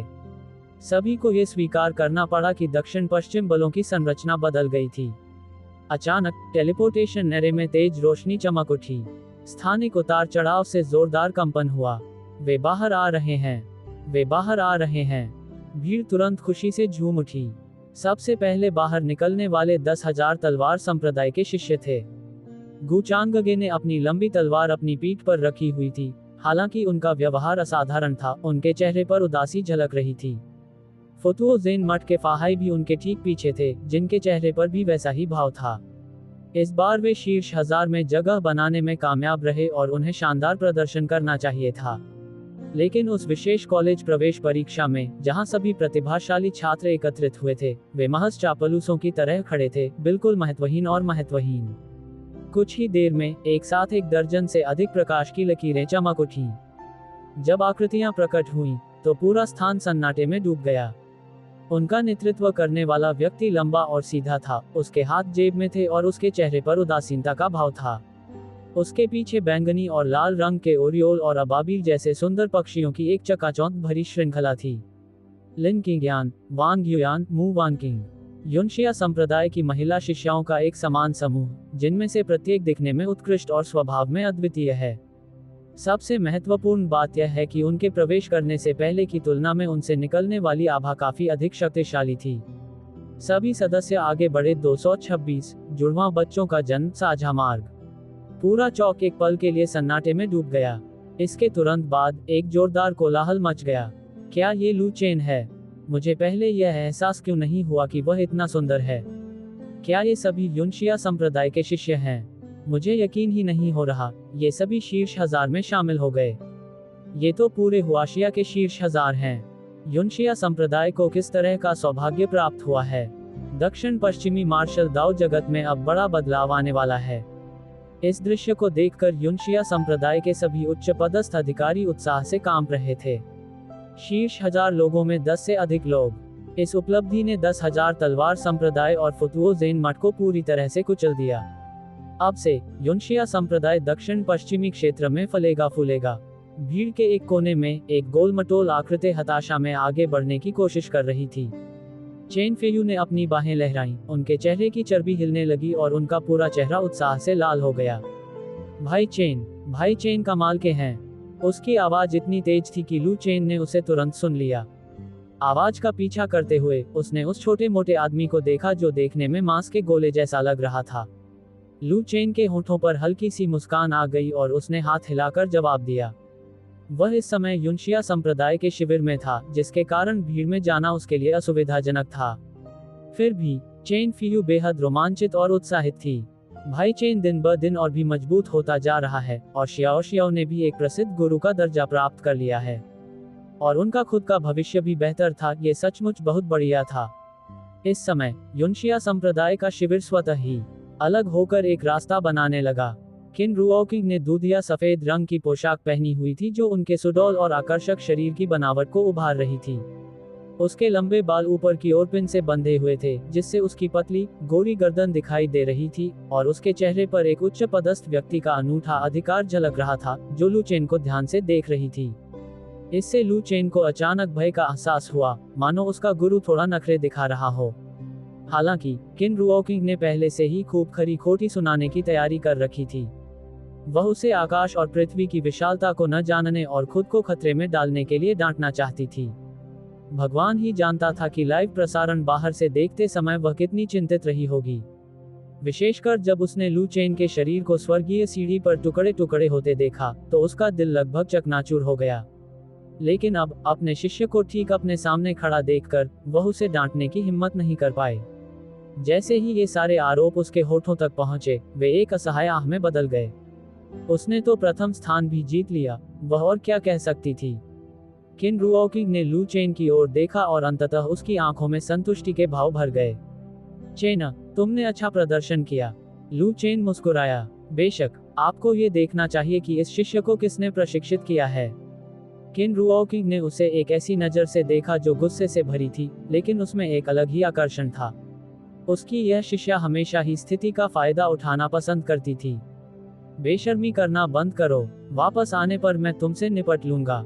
हालांकि उसने उससे निपटने की बात कही, लेकिन उसकी आवाज में गुस्से का कोई संकेत नहीं था। ये स्पष्ट रूप से अत्यधिक स्नेह था। लू चेन मुस्कुराया। वापस जाना बहुत अच्छा था। वह अंततः इस यात्रा से प्राप्त अपनी वस्तुओं की जांच कर सकता था। इस बार, चाहे वह प्रसिद्धि हो, प्रतिष्ठा हो या सिस्टम द्वारा लौटाए गए पुरस्कार हो, उन्हें हर चीज से बहुत लाभ हुआ था। मार्शल दाओ वर्ल्ड खोलने का यही सही तरीका था। बहुत बढ़िया। ... जियांग शहर, लैन परिवार। लान मियाओ इन 9 चक्करों वाले बोधि बीज से भरे लकड़ी के बक्से को कसकर पकड़े हुए प्रकट हुई। उनकी आंखें अभी भी कुछ हद तक चकित थीं। अचानक उसके चेहरे के भाव तीखे हो गए, उसका शरीर तुरंत तनावग्रस्त हो गया और वह आंगन के गलियारे से बाहर निकल गई। भनभनाहट, शून्य लोक कांप उठा। आंगन के बीचों बीच एक मायावी सुनहरी रोशनी प्रकट हुई। रोशनी चकाचौंध करने वाली नहीं थी, फिर भी उस पर सीधे देखना असंभव था। वेटिकन की आवाज में लिंग भेद नहीं था और उसमें उदासीनता झलक रही थी। इस मिशन में आपका प्रदर्शन उत्कृष्ट था। प्रभु की महिमा आपके और मेरे साथ है। लान मियाओइन ने भी खुद को संभाला, उसका सुंदर चेहरा गंभीर हो गया। उसके सामने एक पूरी तरह से काली औषधीय गोली हल्की हल्की तैर रही थी। यह इस महीने की दवा की गोली है। अभी भी सुरक्षित रहें और निर्देशों की प्रतीक्षा करें। सुनहरी रोशनी अचानक गायब हो गई और आंगन में फिर से शांति छा गई। लान मियाओइन ने हाथ बढ़ाकर काली औषधीय गोली को पकड़ लिया और पहली बार उसके चेहरे पर हैरानी का भाव दिखाई दिया। तभी आंगन का दरवाजा खुला और एक कमजोर पीले रंग का युवक उत्तेजित होकर अंदर भागा। बहन, मैंने अभी अभी हलचल सुनी और जान गई कि तुम वापस आ गई हो। मैं पहले ही रक्त संघनन क्षेत्र के 7वें स्तर को पार कर चुकी हूँ। युवक बेहद प्रसन्न हुआ और उसके चेहरे की पीली रंगत भी थोड़ी कम हो गई। लान मियाओइन की आंखों में गर्माहट आ गई और उसने अपने हाथ में पकड़ी हुई काली औषधि की गोली सौंप दी। जिक्सुआन, इस महीने की दवा ले लो। लान जिक्सुआन ने दवा की गोली ली और बिना किसी झिझक के उसे निगल लिया। कुछ ही क्षण बाद उसके गालों पर एक असामान्य लालिमा फैल गई। उसने 2 बार जोर से खांसा और उसके शरीर की कमजोरी कुछ हद तक कम हो गई। बहन, ये दवा सचमुच चमत्कारिक है। मुझे ऐसा लग रहा है कि मेरी हालत दिन ब दिन बेहतर होती जा रही है। अगर मैं इसी गति से साधना करता रहा तो एक दिन मैं तुम्हारे स्तर को पार कर जाऊंगा और तुम्हारी रक्षा करूंगा। युवक की आवाज भविष्य के लिए आशाओं से भरी हुई थी। लान मियाओइन ने अपने भाई के उत्साहित चेहरे को देखा, लेकिन उसका दिल ऐसा महसूस कर रहा था मानो किसी बड़े हाथ ने उसे कसकर निचोड़ दिया हो। 3 यिन परम मध्याह्न। जितनी तेजी से वह साधना करेगा उतनी ही तेजी से उसकी मृत्यु होगी। 3 यिन निरपेक्ष मध्याह्न रेखा वाले किसी भी व्यक्ति की आयु 20 वर्ष से अधिक नहीं हो सकती। उसके पास केवल 2 वर्ष शेष थे। उन्हें उम्मीद थी कि ये दवा समय को कुछ देर के लिए टाल सकती है, जिससे उन्हें कोई वास्तविक समाधान खोजने का समय मिल जाएगा। नौक्रांतियों वाले बोधि बीज के जीवनवर्धक प्रभाव के लिए वह इसे तब तक अस्थायी रूप से बचा कर रखेगी जब तक जिक्सुआन इसे ग्रहण करने के लिए सच्चे ज्ञान क्षेत्र में नहीं पहुंच जाता। उस समय औषधीय प्रभाव का उसका अवशोषण अधिक पूर्ण होगा। हालांकि 3 यिन एब्सोल्यूट मेरिडियन लगातार उसकी जीवन शक्ति को नष्ट कर रहा था, फिर भी यह उसे कुछ और वर्षों तक जीवित रहने की अनुमति देगा। बहन, क्या हुआ? लैन जिक्सुआन ने अपनी बहन की चुप्पी पर ध्यान दिया। कुछ नहीं, लैन मियाओइन ने हल्की सी मुस्कान दिखाई। बहन बस इस बात से खुश है कि मेरा जिक्सुआन एक प्रतिभाशाली है। प्रतिभावान, कितना व्यंग्यात्मक शब्द है। हुआशिया पश्चिमी क्षेत्र। यहाँ नीला आसमान और सफेद बादल नहीं थे। ये जगह हमेशा गहरे लाल रंग के खून जैसे धुंध की परत से ढकी रहती थी। घाटी गहरी थी, चट्टानें उबड़ खाबड़ थीं, जो विकृत मानव चेहरों जैसी दिखती थीं। 7 निरपेक्ष संप्रदाय। जैसे ही वो युएचान स्थिर खड़ी हुई, उसके पीछे खून का धुंध भयावह रूप से मथने लगा। चान ए, आवाज ठंडी थी। वो युएचान ने पीछे मुड़कर नहीं देखा, यहाँ तक कि उसके शरीर की सहज प्रतिक्रियाएं भी पूरी तरह से नियंत्रित थीं। गहरे बैंगनी रंग के आलीशान वस्त्र पहने एक अधेड़ उम्र के व्यक्ति ने किसी अज्ञात समय पर खुद को उसके ठीक पीछे आधे फुट से भी कम दूरी पर स्थापित कर लिया था। 7 परम संप्रदाय के संप्रदाय प्रमुख ली जुएतियान। उसने गहरी सांस ली और उसके चेहरे पर नशे में धुत और अस्वस्थ संतुष्टि का भाव प्रकट हुआ। मार्शल दाओ सभा में शानदार प्रदर्शन करने के लिए आपको बधाई। प्रकाश की स्क्रीन से अलग होने के बावजूद आपके स्वामी को आपके शरीर पर बढ़ती हुई मोहक सुगंध महसूस हो रही है। वो युएचान भावहीन थी। प्रशंसा के लिए धन्यवाद, संप्रदाय प्रमुख। ली जुएतियान नाराज नहीं हुआ। अपने हाथों को पीठ के पीछे रखकर खड़ा वह बेशर्मी से उसके सुडौल शरीर पर निगाहें गड़ाए खड़ा था, मानो किसी परिपक्वता की ओर अग्रसर कलाकृति का निरीक्षण कर रहा हो। मेरी माँ कैसी हैं? वो युएचान की आवाज ठंडी और भावहीन थी। निश्चिंत रहें। ली जुएतियान ने अपने होठों को चाटा, उसकी मुस्कान और भी खिल उठी। वह ठीक है और हमेशा से ठीक रही है। जब तक आप आज्ञाकारी रहेंगे, वह ठीक ही रहेगी। चान ए, तुम्हारी प्रतिभा मेरी कल्पना से भी कहीं अधिक परिपूर्ण है। जल्दी करो और खेती करो। जिस दिन आप सच्चे सार क्षेत्र में प्रवेश कर लें, उस दिन अपनी चानयुवानयन और इस सर्वोच्च प्रतिभा को पूरी तरह से अपने गुरु को समर्पित कर दें। उस समय आपके गुरु हम दोनों को दिव्य संबंध के महान मार्ग पर एक साथ चढ़ने में मदद करेंगे और यहाँ तक कि स्वर्गीय क्षेत्र के शिखर तक भी पहुँचाएंगे। तब तक आप और आपकी माँ सचमुच फिर से मिल सकते हैं और फिर कभी अलग नहीं होंगे। वो युएचान ने अपनी निगाहें नीचे कर ली। उसकी लंबी पलकों ने उसकी निगाहों में छिपी रिक्त पिपासा को छुपा लिया।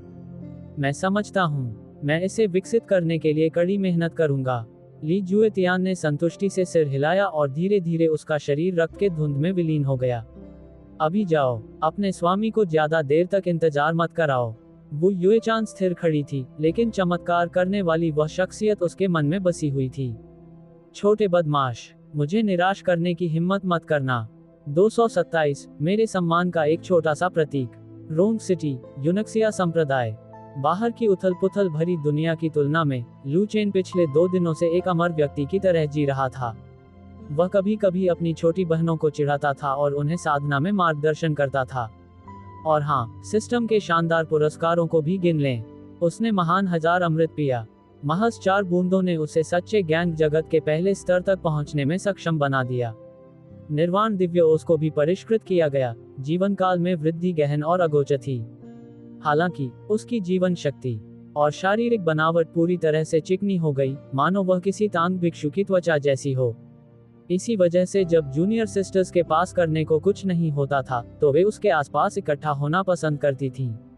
विशेषकर लिन की ज्ञान और लियू मेई, जैसे ही वे करीब आती, उनकी आंखें धुंधली हो जाती, जिससे लू चेन को यह महसूस होने लगा कि वे नियंत्रण खोने वाले हैं। हालांकि निर्वाण डिवाइन ड्यू का सबसे महत्वपूर्ण पहलू संभावित वृद्धि थी। लू चेन को समझ नहीं आ रहा था कि अब उसके साथ क्या हो रहा है। ऐसा लग रहा था कि उसने एसएसएस स्तर को पार कर लिया है, लेकिन पूरी तरह से नहीं। संरक्षक लू चेन, भाग्य अंक 88,990 अंक, संभावित एसएसएस स्तर लॉक, ची और रक्त 653,000 कार्ड, शक्ति सच्चे गिरोह क्षेत्र का प्रथम स्तर, खेती की तकनीकें, शरीर को परिष्कृत करने के 13 तरीके, स्तर 10 परिपूर्णता, उत्पत्ति पर वापसी, सक्रिय क्यूई और रक्त परिसंचरण गति जोड़ 100%, क्यूई और रक्त अवशोषण गति जोड़ 100%, क्यूई और रक्त पुनर्प्राप्ति गति जोड़ 100%। मायरीड दाउफनेस अविनाशी शास्त्र सच्चे ज्ञान क्षेत्र का प्रथम स्तर, मार्शल स्किल्स, आत्मा मूल्यांकन तकनीक स्तर 10, तैरती रोशनी और छाया स्तर 10, चेरी ब्लॉसम बचाव तकनीक स्तर 10, कुनपेंग 9 रूपांतरण स्तर 10, मोटी मिट्टी की परत चढ़ी हुई बॉडी स्तर 10, great ward heaven intercepting finger level 10, दाव व्युत्पत्ति स्वर्गीय गुप्त कला पूर्णता, श्वास छिपाना और शून्यता में लौटना स्तर 5, वध का इरादा स्वर्ग को सील करना शुरुआती, अंतहीन असुरा / अभी शुरू नहीं हुआ है। सबसे महत्वपूर्ण बात यह थी कि उसकी वर्तमान ऊर्जा और रक्त की मात्रा ट्रू एसेंस दायरे के समान थी, और लू चेन की शारीरिक शक्ति वास्तविक सार क्षेत्र से कहीं अधिक थी। लू चेन का आरामदेह जीवन कुछ ही दिनों तक चला, इससे पहले कि किन रुओकिंग ने उससे संपर्क किया। चेन, अपना सामान पैक करो, हम प्रस्थान के लिए तैयार हैं। ताई दिव्य औषधि सभा शुरू होने वाली है। इस बार ये केवल ताई संप्रदाय के भीतर एक भव्य आयोजन नहीं है, बल्कि हुआशिया के संपूर्ण रसायन शास्त्र जगत के लिए एक उत्सव है, जैसा कि मैंने आपको पहले बताया था। लू चेन ने मन ही मन स्वीकार किया। उसे 1 महीने पहले ही पता चल गया था कि उसका गुरु यूनशिया संप्रदाय का प्रतिनिधित्व करेगा। हालांकि लू चेन, जो सहमत होने ही वाला था, ने अपनी भौहें ऊपर उठा लीं। गुरुजी, मुझे याद है कि ताई दिव्य गोली सभा में एक सख्त नियम है ना? प्रतिभागियों की आयु 30 वर्ष से अधिक नहीं होनी चाहिए, है ना? आप किन रुओकिंग का पहले से सौम्य और गरिमा में चेहरा पल भर में गंभीर हो गया। वह पिछले कुछ दिनों से अपने शिष्य से बच रही थी और उसने उस पर बिल्कुल ध्यान नहीं दिया था। क्या उसे उससे इतनी धृष्टता की उम्मीद नहीं थी? अगर आप गिने तो मैं अभी 28 साल का हुआ हूँ। क्या मैं बहुत बुरा दिखता हूँ? किन रुओकिंग ने अपने चांदी के दांतों को भींचते हुए हर शब्द को स्पष्ट रूप से बोला। लू चेन ने पलकें झपकाईं, उसका चेहरा ईमानदारी से भरा हुआ था। 28, ऐसा लगता तो नहीं है। किन रुओकिंग ने अपनी आंखें सिकोड़ ली, मानो वह भड़क उठने वाली हो। लेकिन लू चेन ने विषय बदल दिया। तुम देखने में ज्यादा से ज्यादा 18 साल की लगती हो। मैं तो तुम्हें छोटी बहन कहना चाहती हूँ। इतनी कम उम्र में दिव्य औषधि सभा में भाग लेना क्या तुम्हें नुकसान नहीं होगा? किन रुओकिंग, इस छोटे बदमाश ने कभी कोई गंभीर बात नहीं कही। किन रुओकिंग ने गहरी सांस ली। उसकी छाती बॉडी इंटीग्रेशन वाली लंबी पोशाक के नीचे ऊपर नीचे हो रही थी। कुछ दिनों तक उससे न मिलने के बाद उसके पास इस शिष्य से निपटने का कोई तरीका नहीं बचा था। उसके कुछ ही शब्द उसकी सावधानीपूर्वक बनाए रखी गई गरिमा को चकनाचूर कर सकते थे। किन रुओकिंग ने लू चेन को घूर कर देखा, लेकिन उसकी आंखों में खुशी झलक रही थी। आखिरकार, कौन सी महिला खूबसूरत और जवान होने के लिए तारीफ सुनना पसंद नहीं करती? अपनी चिकनी चुपड़ी बातों को बंद करो। इस बार मैं भाग लूंगा और आप दवा सहायक के रूप में मेरे साथ आएंगे। दवा विक्रेता, एक प्रतिष्ठित कॉलेज प्रवेश परीक्षा में शीर्ष अंक प्राप्त करने वाला छात्र जो आपके दवा विक्रेता के रूप में कार्य करेगा। अच्छा, तो फिर मास्टर को बूढ़ा होने के लिए किसने कहा था? लू चेन ने कंधे उचकाकर अपनी सहमति जताई। मुख्य हॉल में कुछ देर के लिए सन्नाटा छा गया। किन रुओकी की निगाहें अचानक लू चेन पर टिक गईं।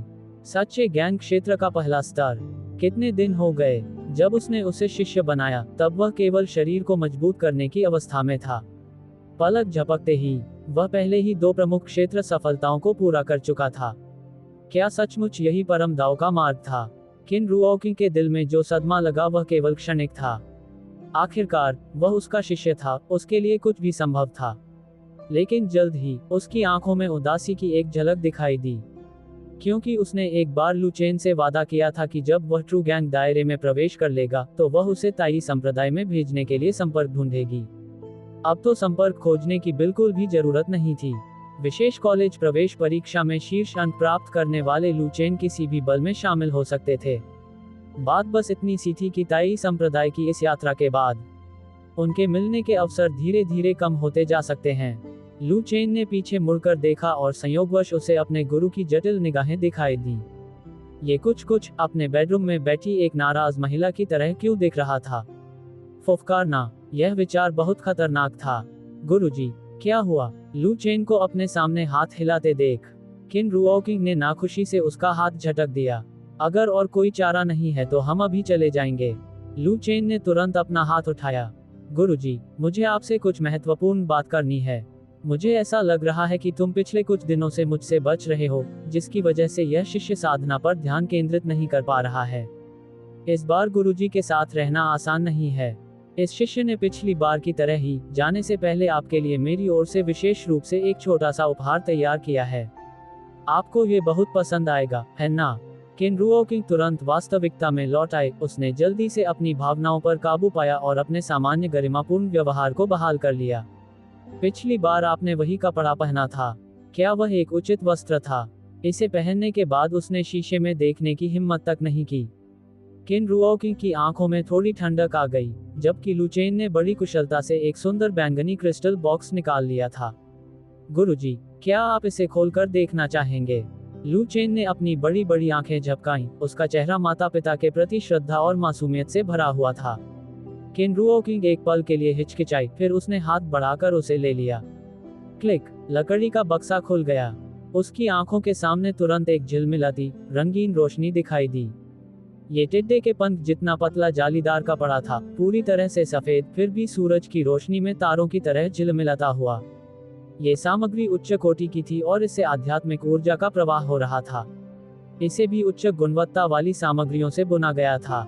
हालांकि बादलों की चादर से ढके कुछ प्रमुख क्षेत्रों को छोड़कर बाकी सब जगह पारदर्शी धुंध की एक परत छाई हुई थी। यह कोई रक्षात्मक आध्यात्मिक कलाकृति नहीं थी, ये स्पष्ट रूप से। किन रुओकी को केवल अपने गालों पर लाली महसूस हुई, सिर में गर्मी की लहर दौड़ गई, जिससे उसे थोड़ा चक्कर आने लगा। क्या यह ऐसी चीज है जो एक सच्चा शिष्य अपने गुरु को देता? क्या यही तथाकथित सम्मान का छोटा सा प्रतीक था? ये सचमुच बहुत पतला था। किन रुओकी ने गहरी सांस ली। उसने ऊपर देखा, उसकी निगाहें कुछ खतरनाक हो गईं, मानो वह विस्फोट करने वाली हो।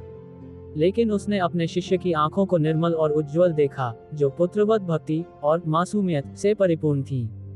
इसलिए उसने अपना लहजा बदल लिया, अपने गुस्से को दबाते हुए। चेना, तुम्हें ये चीज खरीदने की सीख किसने दी? लू चेन असमंजस में दिख रहा था, उसकी आंखों में स्पष्टता थी। क्या हुआ स्वामी जी? क्या आपको ये पसंद नहीं आया? रोम शहर के तियानबाओ पवेलियन के अध्यक्ष वेई सोंग ने इसकी पुरजोर सिफारिश की थी। मैंने उनसे तब पूछा, क्योंकि मैं एक ऐसा उपहार देना चाहता था जो सबसे कीमती हो, सबसे हार्दिक हो और एक महिला की सुरक्षा सुनिश्चित कर सके। फिर उसने रहस्यमय तरीके से इन्हें बाहर निकाला। उन्होंने कहा, ये स्टार स्कार स्नो सोल रोब है, जो 10,000 साल पुराने आइस सिल्कवर्म सिल्क से बुना गया है, जो आग और पानी से अप्रभावित है और इसमें आश्चर्यजनक रक्षात्मक शक्ति है। और यह हल्का और हवादार है, जो सुरुचिपूर्ण महिलाओं के लिए सबसे उपयुक्त है। मैंने देखा कि वह सामग्री वास्तव में उत्कृष्ट थी और इसके लिए मुझे बहुत सारी ऊर्जा और रक्त पत्थर खर्च करने पड़े। लू चेन ने पूरी गंभीरता से बात की, बिल्कुल एक भोले भाले युवक की तरह जिसे किसी बेईमान व्यापारी ने ठग लिया हो। जहां तक उसके मन में चल रहे विचारों की बात है। राष्ट्रपति वेई, मुझे खेद है। ये दोषारोपण बिल्कुल आपके लिए उपयुक्त है। किन रुओकिंग ने काफी देर तक लू चेन को घूर कर देखा। उसकी आंखें सच्ची थीं, उसका चेहरा मासूम था, उसमें किसी भी तरह के छिपे हुए इरादे का कोई संकेत नहीं था। इतने लंबे समय तक साथ रहने के बाद भी उसे वास्तव में अपने शिष्य के इरादों पर संदेह था कि वे अशुद्ध हैं। उसे वास्तव में ऐसा नहीं करना चाहिए था। उसके प्रति उसकी शुद्ध पितृभक्ति। क्या ये पहली बार नहीं था जब उसने इसे देखा था? स्पष्टतः लू चेन को उस बूढ़े वेई सोंग ने ठग लिया था। तियानबाओ मंडप, वेई सांग। बहुत बढ़िया, बहुत बढ़िया। मैंने इसे लिख लिया है। इतनी अधिक उम्र में भी वह अच्छी बातें नहीं सीख रहा है, बल्कि मेरे शिष्य को ऐसी बेशर्म चीजें खरीदने के लिए उकसा रहा है। अगली बार जब मैं रोंग शहर जाऊंगा तो मैं उसकी बूढ़ी हड्डियां जरूर तोड़ दूंगा। रोंग शहर में बहुत दूर वेई सोंग, जो हिसाब किताब कर रहा था, अचानक बिना किसी कारण के कांप उठा। फुफकार, मुझे रीढ़ की हड्डी में सिहरन क्यों महसूस हो रही है? मेरे बारे में कौन सोच रहा है? क्या ये यंग मास्टर लू हो सकते हैं जो मेरे व्यवसाय में फिर से ग्राहक बनने आ रहे हैं? वेई सोंग ने अपना सिर हिलाया और उत्साह से अपने सामने मौजूद खातों पर ध्यान केंद्रित करना जारी रखा। जब से यंग मास्टर लू ने पिछली बार उन्हें संरक्षण दिया था, तब से इस वर्ष उनका प्रदर्शन बहुत बेहतर हो गया है, जिससे उन्हें आराम करने का पूरा मौका मिल गया है। युवा स्वामी लू, आप कितने दयालु हैं। 228 पितृभक्ति का भ्रष्ट होना, एक निषिद्ध आकर्षण। इस पल किन रुओकिंग ने अपने हाथ में मौजूद गर्म वस्तु को देखा। वह असमंजस में थी कि उसे फेंक दे या रख ले। हालांकि स्टाइल थोड़ा साहसिक था, लेकिन सामग्री और कपड़ा वास्तव में त्रुटिहीन थे। इसके अलावा छूने पर यह गर्म महसूस हो रहा था और इसके भीतर आध्यात्मिक ऊर्जा का संचार हो रहा था। अगर वह इसे अंदर पहनती। रुको, वह अब इसके बारे में और सोच भी नहीं सकती थी। किन रुओकिंग ने चुपचाप ढक्कन बंद किया और लकड़ी के बक्से को अपने भंडारण कक्ष में रख दिया। चूंकि उसकी शिष्या इसे पहले ही खरीद चुकी थी, इसलिए इसे फेंक देना व्यर्थ होगा। इसे खुद को देने के अलावा ये वस्तु वास्तव में किसी और के लिए उपयुक्त नहीं थी। ऐसा दोबारा न होने दें। ऐसी चीजें भविष्य में कम खरीदें। किन रुओकिंग का लहजा सख्त था, लेकिन उसके पहले के तनावग्रस्त चेहरे पर दिख रहा गुस्सा काफी हद तक गायब हो गया था और उसकी आवाज में घबराहट का एक संकेत था। डिंग। किन रुओकिंग की अनुकूलता जोड़ 5, वर्तमान अनुकूलता 89 अंक। लू चेन बेहद खुश थी। मैं जानता था, सभी महिलाएं विरोधाभासी होती हैं, और यहाँ तक कि मास्टर भी इसका अपवाद नहीं है। वह मना कर देती है, लेकिन उसकी पसंद बहुत ईमानदार है। 89 अंक, बस थोड़ी और मेहनत और 90 अंकों का आंकड़ा हमारी पहुंच में होगा। ... उद्धरण चिन्ह। डिंग। संबंध सफल रहा। 1200 गुना क्रिटिकल रिटर्न ट्रिगर हुआ। बधाई हो उपकारी, आपको 7वीं श्रेणी की उच्च श्रेणी की आध्यात्मिक कलाकृति याओगुआंग जिंगहोंग तलवार प्राप्त हुई है। ये वापसी अप्रत्याशित नहीं थी। एक निर्णायक प्रहार से भी मास्टर 7वीं श्रेणी की उच्च श्रेणी की लंबी तलवार का निर्माण कर सकता था। हालांकि ये तलवार पिछली बार प्राप्त तियानेक्सु आंटोंगचेन तलवार से कुछ हद तक मिलती जुलती प्रतीत हुई। क्या ये दोनों तलवारें एक जोड़ी हो सकती हैं? तियानेक्सुआन हल्का और फुर्तीला था, जबकि याओगुआंग भारी और मजबूत था। कौन जाने, दोनों तलवारों को मिलाने से 8वें दर्जे के दिव्य हथियार की शक्ति जागृत हो जाए। लू चेन ने अनजाने में किन रुओकिंग की कमर पर लटकी तलवार पर एक नजर डाली। ये वही ड्रैगन स्लेइंग तलवार थी जो उसने पिछली बार उसे दी थी। हे, इस जोड़ी की तलवार को अगली बार गुरु को भेंट करने के लिए बचा कर रखा जाएगा, जो एक बड़ा कदम होगा। आखिरकार उपहार देना एक निरंतर प्रयास का विषय है। अगर वह एक ही बार में बहुत कुछ दे देता है, तो भविष्य में वह महत्वपूर्ण सफलताएं कैसे हासिल कर पाएगा? लू चेन ने अपने दिल में उमड़ रही खुशी को दबाते हुए आदरपूर्वक कहा। गुरु का उपदेश सही होता है, शिष्य उसे याद रखता है। तो चलिए अब चलते हैं। आखिरकार मुझे मास्टर के साथ सिर्फ हम दोनों के लिए एक दुनिया मिल सकती है। किन रुओकिंग ने उसे गुस्से भरी नजरों से देखा। बेहद चिकनी बातें करना बंद करो, मेरे पीछे आओ। ... दानयांग शहर के रास्ते में लू चेन निष्क्रिय नहीं था। उनकी लोकप्रियता 89 अंकों पर अटकी हुई थी, जिससे ओसीडी से ग्रस्त होने के कारण वे बहुत असहज महसूस कर रहे थे। 90 अंक एक गुणात्मक छलांग थी, एक सीमा थी। अगर वह इसे पार कर लेता तो उसे 10,000 भाग्य अंक का इनाम मिलता। गुरुजी, चाय पीजिए। यह एक सौंदर्यवर्धक आध्यात्मिक चाय है जिसे शिष्य ने विशेष रूप से तैयार किया है। लू चेन ने बड़ी लगन से एक कप गर्म चाय पेश की। किन रुओकिंग ने उसे लिया और एक घूंट पिया। उसकी निगाहें इधर उधर हट गईं। उसने लू चेन की निगाहों से मिलने की हिम्मत नहीं की। मुख्यतः ये शिष्य रास्ते भर बहुत ही ज्यादा चिंतित रहता था और लगातार उपहार देता रहता था। हालांकि वे कोई बहुत कीमती वस्तुएं नहीं थीं, फिर भी उसे उन्हें मना करना मुश्किल लगा। कान की बालियों से लेकर आध्यात्मिक वस्तुओं तक, और यहाँ तक कि पिछली बार वाले कपड़े भी फिर से दिखाई दिए। इससे किन रुओकिंग थोड़ी अभिभूत महसूस करने लगी। इसी क्षण लू चेन ने मानो जादू से एक जैड की हेयरपिन निकाल ली। गुरुजी, आपको ये हेयरपिन कैसी लगी? मुझे भी ये तियानबाओ पवेलियन में मिली थी। ये तीसरे दर्जे के नीले रंग के लुवान जैड से बनी है। मुझे लगता है कि यह आपके स्वभाव के लिए विशेष रूप से उपयुक्त है। किन रुओकिंग ने हेयरपिन को देखा। ये बेहद खूबसूरती से तैयार की गई थी। स्पष्ट रूप से इसे बहुत सावधानी से चुना गया था। उसका दिल एक बार फिर कांप उठा। रास्ते भर इस लड़के की चिंता कुछ ज्यादा ही थी। वह भोली भाली युवती नहीं थी। लू चेन की आंखों में कभी कभार झलकने वाली भावनाओं की हल्की सी झलक अभी भी उसके दिल की धड़कन बढ़ा देती थी। उसने पहले ही यह महसूस कर लिया था कि उसके शिष्य की पितृभक्ति की प्रकृति में कुछ बदलाव आ गया था। लेकिन ये तो उसकी शिष्या थी। हालांकि आकर्षण की यह निषिद्ध भावना, इससे किन रुओकिंग घबरा गई और साथ ही एक अजीब सी प्रत्याशा से भर गई। उसने हेयरपिन स्वीकार कर ली। उनकी लोकप्रियता में कोई बदलाव नहीं आया। फिर भी वही मनहूस 89 अंक थे। लू चेन निराश नहीं हुई। ऐसा लगता है कि 90 अंक एक सीमा है और भावनाओं में बदलाव का समय भी। उफ, भावनाओं के उदात्तीकरण का समय। हालांकि ये भी अच्छा था। निश्चित सीमा को परखने का यह एहसास खिड़की के पर्दे को तोड़ने से कहीं अधिक रोमांचक था। और स्वामी के चेहरे पर विरोधाभासी भाव थे। वह देखना तो चाहते थे लेकिन हिम्मत नहीं कर पा रहे थे। मना करना चाहते थे फिर भी उससे अलग होने में असमर्थ थे। धिक्कार है, मास्टर सच में बहुत प्यारे हैं।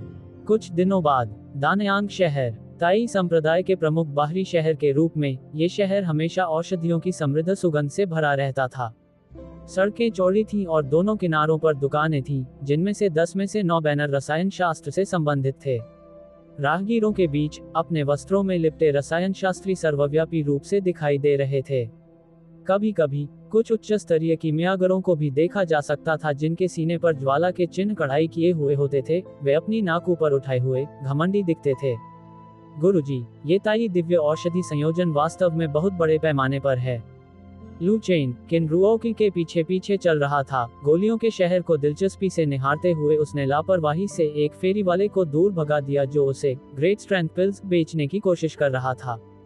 जब गंभीर मामलों की बात आती थी तो किन रुओकिंग स्वाभाविक रूप से अपने शालीन और नेक स्वभाव को पुनः प्राप्त कर लेती थी और धीरे से बोलती थी।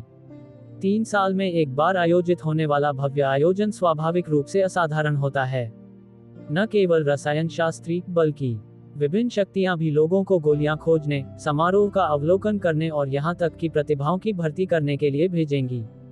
ताई संप्रदाय द्वारा इस बार दिए जाने वाले पुरस्कार अत्यंत उदार हैं। ऐसा कहा जाता है कि यहाँ लंबे समय से लुप्त प्राचीन औषधि फॉर्मूले और यहाँ तक कि शीर्ष श्रेणी की 6ठी श्रेणी की विदेशी ज्वालाएं भी होंगी। इस बारे में बात करते हुए किन रुओकिंग की आंखों में स्वाभाविक रूप से लालसा झलकने लगी। लेकिन वह ये भी समझती थी कि वार्षिक ताई दिव्य औषधि सभा में प्रतिस्पर्धा बहुत कड़ी होती है। रसायन विद्या में उसकी उपलब्धियों को देखते हुए केवल कुछ अनुभव प्राप्त करना ही काफी था। लेकिन इन पुरस्कारों को प्राप्त करना उतना ही कठिन था जितना स्वर्ग में जाना। चलिए पहले पंजीकरण करवा लेते हैं। युनशिया संप्रदाय के प्रतिनिधि के रूप में, हालांकि हमें परीक्षा उत्तीर्ण करने और स्थान हासिल करने के लिए लूज कल्टीवेटर्स की तरह जी जान से लड़ने की जरूरत नहीं है। लेकिन आवश्यक प्रक्रियाओं का पालन करना अभी भी जरूरी है। शहर के केंद्र तक पहुंचने से पहले ही उन्होंने दूर से एक विशाल इमारत देखी। ये पूरी तरह से लाल नारंगी रंग के फायर क्लाउड स्टोन से बना था, जो दूर से देखने पर एक विशाल जलती हुई गोली भट्टी जैसा दिखता था। बाहर कई सारे लूज कल्टीवेटर लंबी कतारों में खड़े थे और हर जगह लोग ही लोग थे।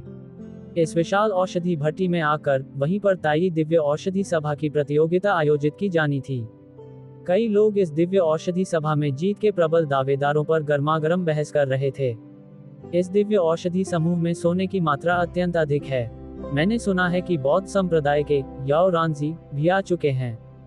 उनकी सूखी लकड़ी से वसंत का पुनर्जीवन नामक रसायन विद्या तकनीक 5वीं श्रेणी की बेकार गोलियों को भी बचा सकती है।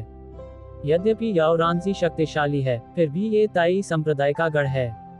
ताई संप्रदाय के फैंटियन के पास एक विशेष शारीरिक क्षमता है, लाल सूर्य आत्मा शरीर, और वही असली विजेता है। मैंने सुना है कि वह 6ठी श्रेणी की औषधीय गोलियों का स्थिर रूप से निर्माण कर सकता है। इतना शक्तिशाली। और भीड़ में चर्चा की गूंज सुनाई दे रही थी और हर नाम सुनकर प्रशंसा की लहर दौड़ जाती थी। इस समय जब असाधारण रूप से प्रतिष्ठित गुरु और शिष्य लू चेन और किन रुओकिंग प्रकट हुए, तो उन्होंने तुरंत अपने आसपास के लोगों का ध्यान आकर्षित किया।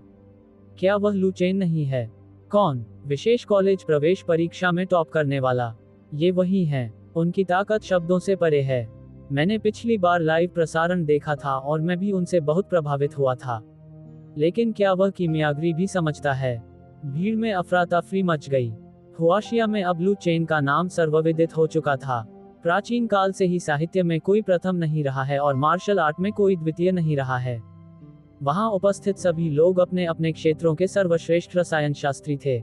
उन्होंने लू चेन की उच्च स्तरीय युद्ध कौशल को स्वीकार किया, लेकिन इसका यह मतलब नहीं था कि वह रसायन शास्त्र में भी निपुण थे। कीमियागरी में आत्मा की अनुभूति और ज्वाला पर नियंत्रण पर जोर दिया जाता था, जो कि नाजुक कार्य थे। ये क्रूर प्राणी इस मजे में क्यों शामिल हो रहा था? क्या वह दवा विक्रेता बनने जा रहा था?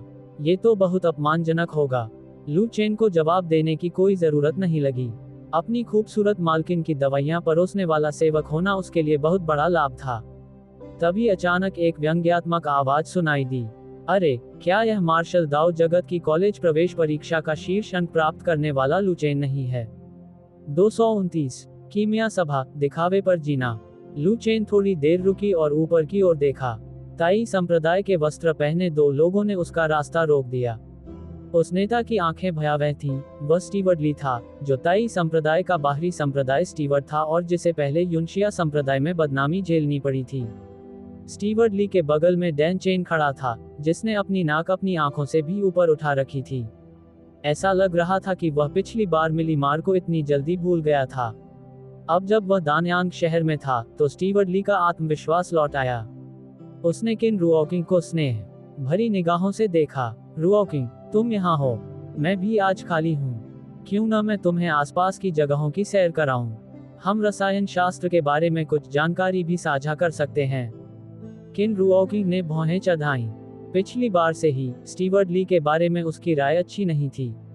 लू चेन ने सीधे कहा, स्टुअर्ट ली, मैं ही अपने गुरु को दर्शनीय स्थलों की सैर पर ले जाऊंगा और मैं ही उनके साथ रसायन शास्त्र की जानकारियों का आदान प्रदान भी करूंगा। किन रुओकिंग ने अपने सामने खड़े लू चेन को देखा और उसके दिल में एक अजीब सी अनुभूति हुई। स्टीवर्ट ली का पूरा चेहरा काला पड़ गया।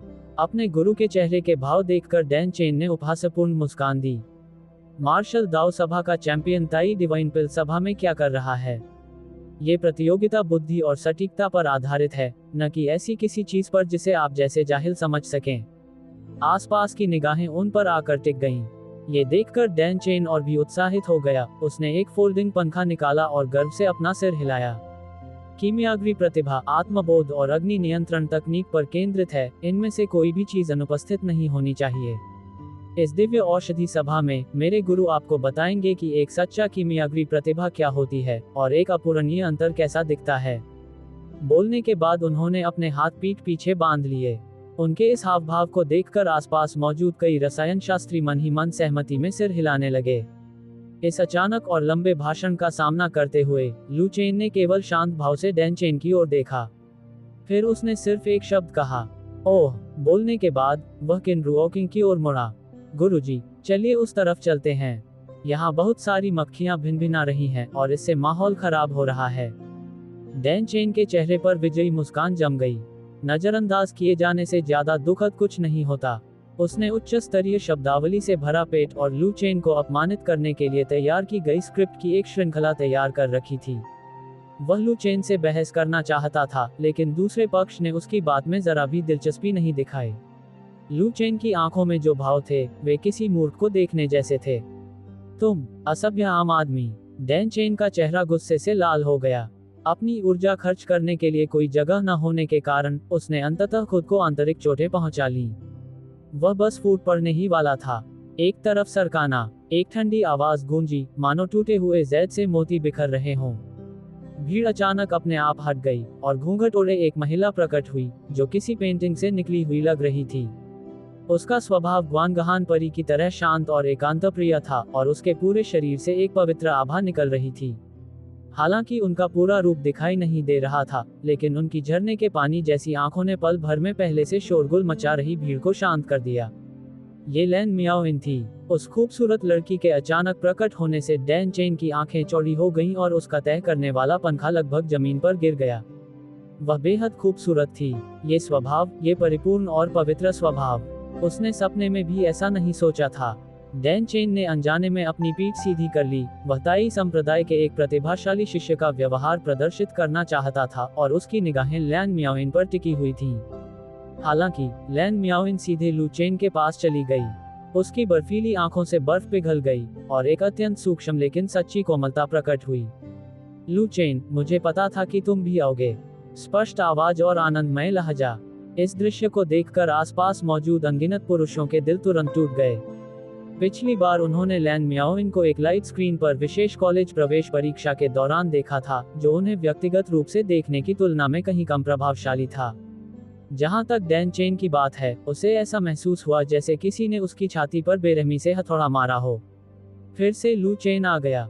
लान मियाओइन ने आसपास की निगाहों को नजरअंदाज करते हुए अपना हाथ पलटा, एक खूबसूरत जेड की बोतल निकाली और उसे लू चेन को सौंप दिया। पिछली बार मिला बोधि बीज मेरे लिए बहुत महत्वपूर्ण था। मैंने इस उपकार को हमेशा याद रखा है। मुझे पता है कि आप मुख्य रूप से शारीरिक साधना करते हैं। पिछली बार मैं थोड़ा घबरा गया था और आपको ये ताई गोल्डन जेड लिक्विड देना भूल गया था। जैसे ही ये शब्द मुंह से निकले, आसपास का माहौल फिर से अशांत हो गया। ताई गोल्डन जेड लिक्विड, ये तो छठे दर्जे की उच्च श्रेणी की आध्यात्मिक वस्तु है। कोई अनमोल चीज जो बाजार में उपलब्ध नहीं है, और परीलैंड ने उसे यूं ही दे दिया। ये लू चेन, वह तो बस है। आह, मैंने कभी नहीं सोचा था कि मैं स्क्रीन के अंदर से स्क्रीन के बाहर तक ईर्ष्या महसूस करूंगा। ये लू चेन वाकई हमारी पीढ़ी के लिए एक आदर्श हैं। लू चेन ने सौंपे जा रहे जेड की बोतल को देखा और शर्माने का कोई नाटक नहीं किया। उनके पास उपहार के रूप में देने के लिए इस प्रकार की उच्च स्तरीय आध्यात्मिक वस्तु का अभाव था। तो मैं शिष्टाचार नहीं अपनाऊंगा, मुझे इसकी जरूरत है। लान मियाओइन ने धीरे से सिर हिलाया, फिर स्वाभाविक रूप से लू चेन के बगल में खड़ी हो गई, चुपचाप व्यवहार करती रही और कुछ नहीं बोली। इस शानदार कॉम्बो अटैक ने पल भर में डैन चेन को 10,000 गुना गंभीर क्षति पहुंचाई। रसायन विद्या के क्षेत्र में उनकी गौरवपूर्ण स्थिति, जब उनकी तुलना महिलाओं के मामले में लू चेन के असाधारण भाग्य से की जाती है, ये सचमुच महत्वहीन प्रतीत हुआ। पास ही खड़ी किन रुओकिंग ने एक शालीन और संयमित भाव बनाए रखा, लेकिन उसकी खूबसूरत निगाहें एक पल के लिए लैन मियाओइन पर टिक गईं।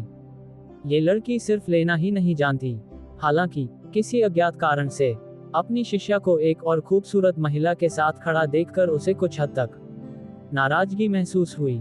चलो पंजीकरण करवा लेते हैं, किन रुओकिंग ने हल्के स्वर में बात की। लू चेन ने अपने गुरु के मूड में आए सूक्ष्म बदलाव को भली भांति महसूस किया और खुद को असहाय पाया। वह लैन मियाओइन के बारे में भी अनिश्चित था, जिसने अचानक उसका पीछा करना शुरू कर दिया था। इंतजार, आपका पहले वाला ठंडा और पवित्र स्वभाव कहाँ गया? अब यह इस स्थिति के अनुकूल कैसे हो गया? कोई बात नहीं, लू चेन को ज्यादा सोचने की जरूरत नहीं थी। भले ही लैन मियाओइन की उस पर बुरी नजर हो, उसे कोई फर्क नहीं पड़ता था। वह केवल उन लोगों से डरता था जिनका उस पर कोई इरादा नहीं होता था, क्योंकि इसे उपहार देना मुश्किल हो जाता था। वे तीनों, स्टीवर्ड ली और उसके शिष्य को नजरअंदाज करते हुए, जो वहीं हक्का बक्का खड़े थे, पंजीकरण क्षेत्र की ओर चल पड़े। डैन चेन का चेहरा उदास था और उसने जल्दी से कहा, गुरुजी, ये लू चेन तो बहुत ही घमंडी है। स्टीवर्ड ली ने ठंडी सांस ली और उसकी आंखों में एक द्वेषपूर्ण चमक भी दिखाई दी। जल्दी क्या है? ये ताई संप्रदाय है, ये दानयांग शहर है। मेरे पास उसे अपमानित करने के कई तरीके हैं। बोलने के बाद उन्होंने तुरंत डैन चेन से बात शुरू कर दी। पंजीकरण क्षेत्र। पंजीकरण का जिम्मा संभालने वाला व्यक्ति एक अधेड़ उम्र का कर्मचारी था, जो बेहद व्यस्त था। जैसे ही किन रुओकिंग और लू चेन को दवा विक्रेता के रूप में पंजीकृत करने की प्रक्रिया पूरी करने वाले थे, एक बड़े हाथ ने पंजीकरण पुस्तिका पर जोरदार प्रहार किया। इंतजार, स्टीवर्ड ली की भयावह आवाज सुनाई दी। रुओकिंग, दिव्य औषधि सभा मेरे ताई संप्रदाय द्वारा हर 3 साल में एक बार आयोजित किया जाने वाला एक भव्य आयोजन है। इसके मानक उच्च हैं और इसका अपमान नहीं किया जाना चाहिए। यद्यपि औषधि सेवक केवल रसायन शास्त्री के साथ होते हैं, फिर भी वे मंच पर उपस्थित होते हैं और अपने अपने संप्रदायों का प्रतिनिधित्व करते हैं। यदि हम किसी को भी अंदर आने दें, तो क्या इससे दिव्य औषधि सभा का स्तर कम नहीं हो जाएगा? पंजीकरण के प्रभारी कर्मचारी ने जब देखा कि यह कर्मचारी ली है, तो उसने पंजीकरण करना बंद कर दिया। आखिरकार स्टीवर्ड ली कम उम्र में ही स्टीवर्ड बन गए थे और उनकी रसायन विद्या की प्रतिभा भी उतनी ही अद्भुत थी। वे पंचम स्तर की पूर्णता तक पहुंच चुके थे।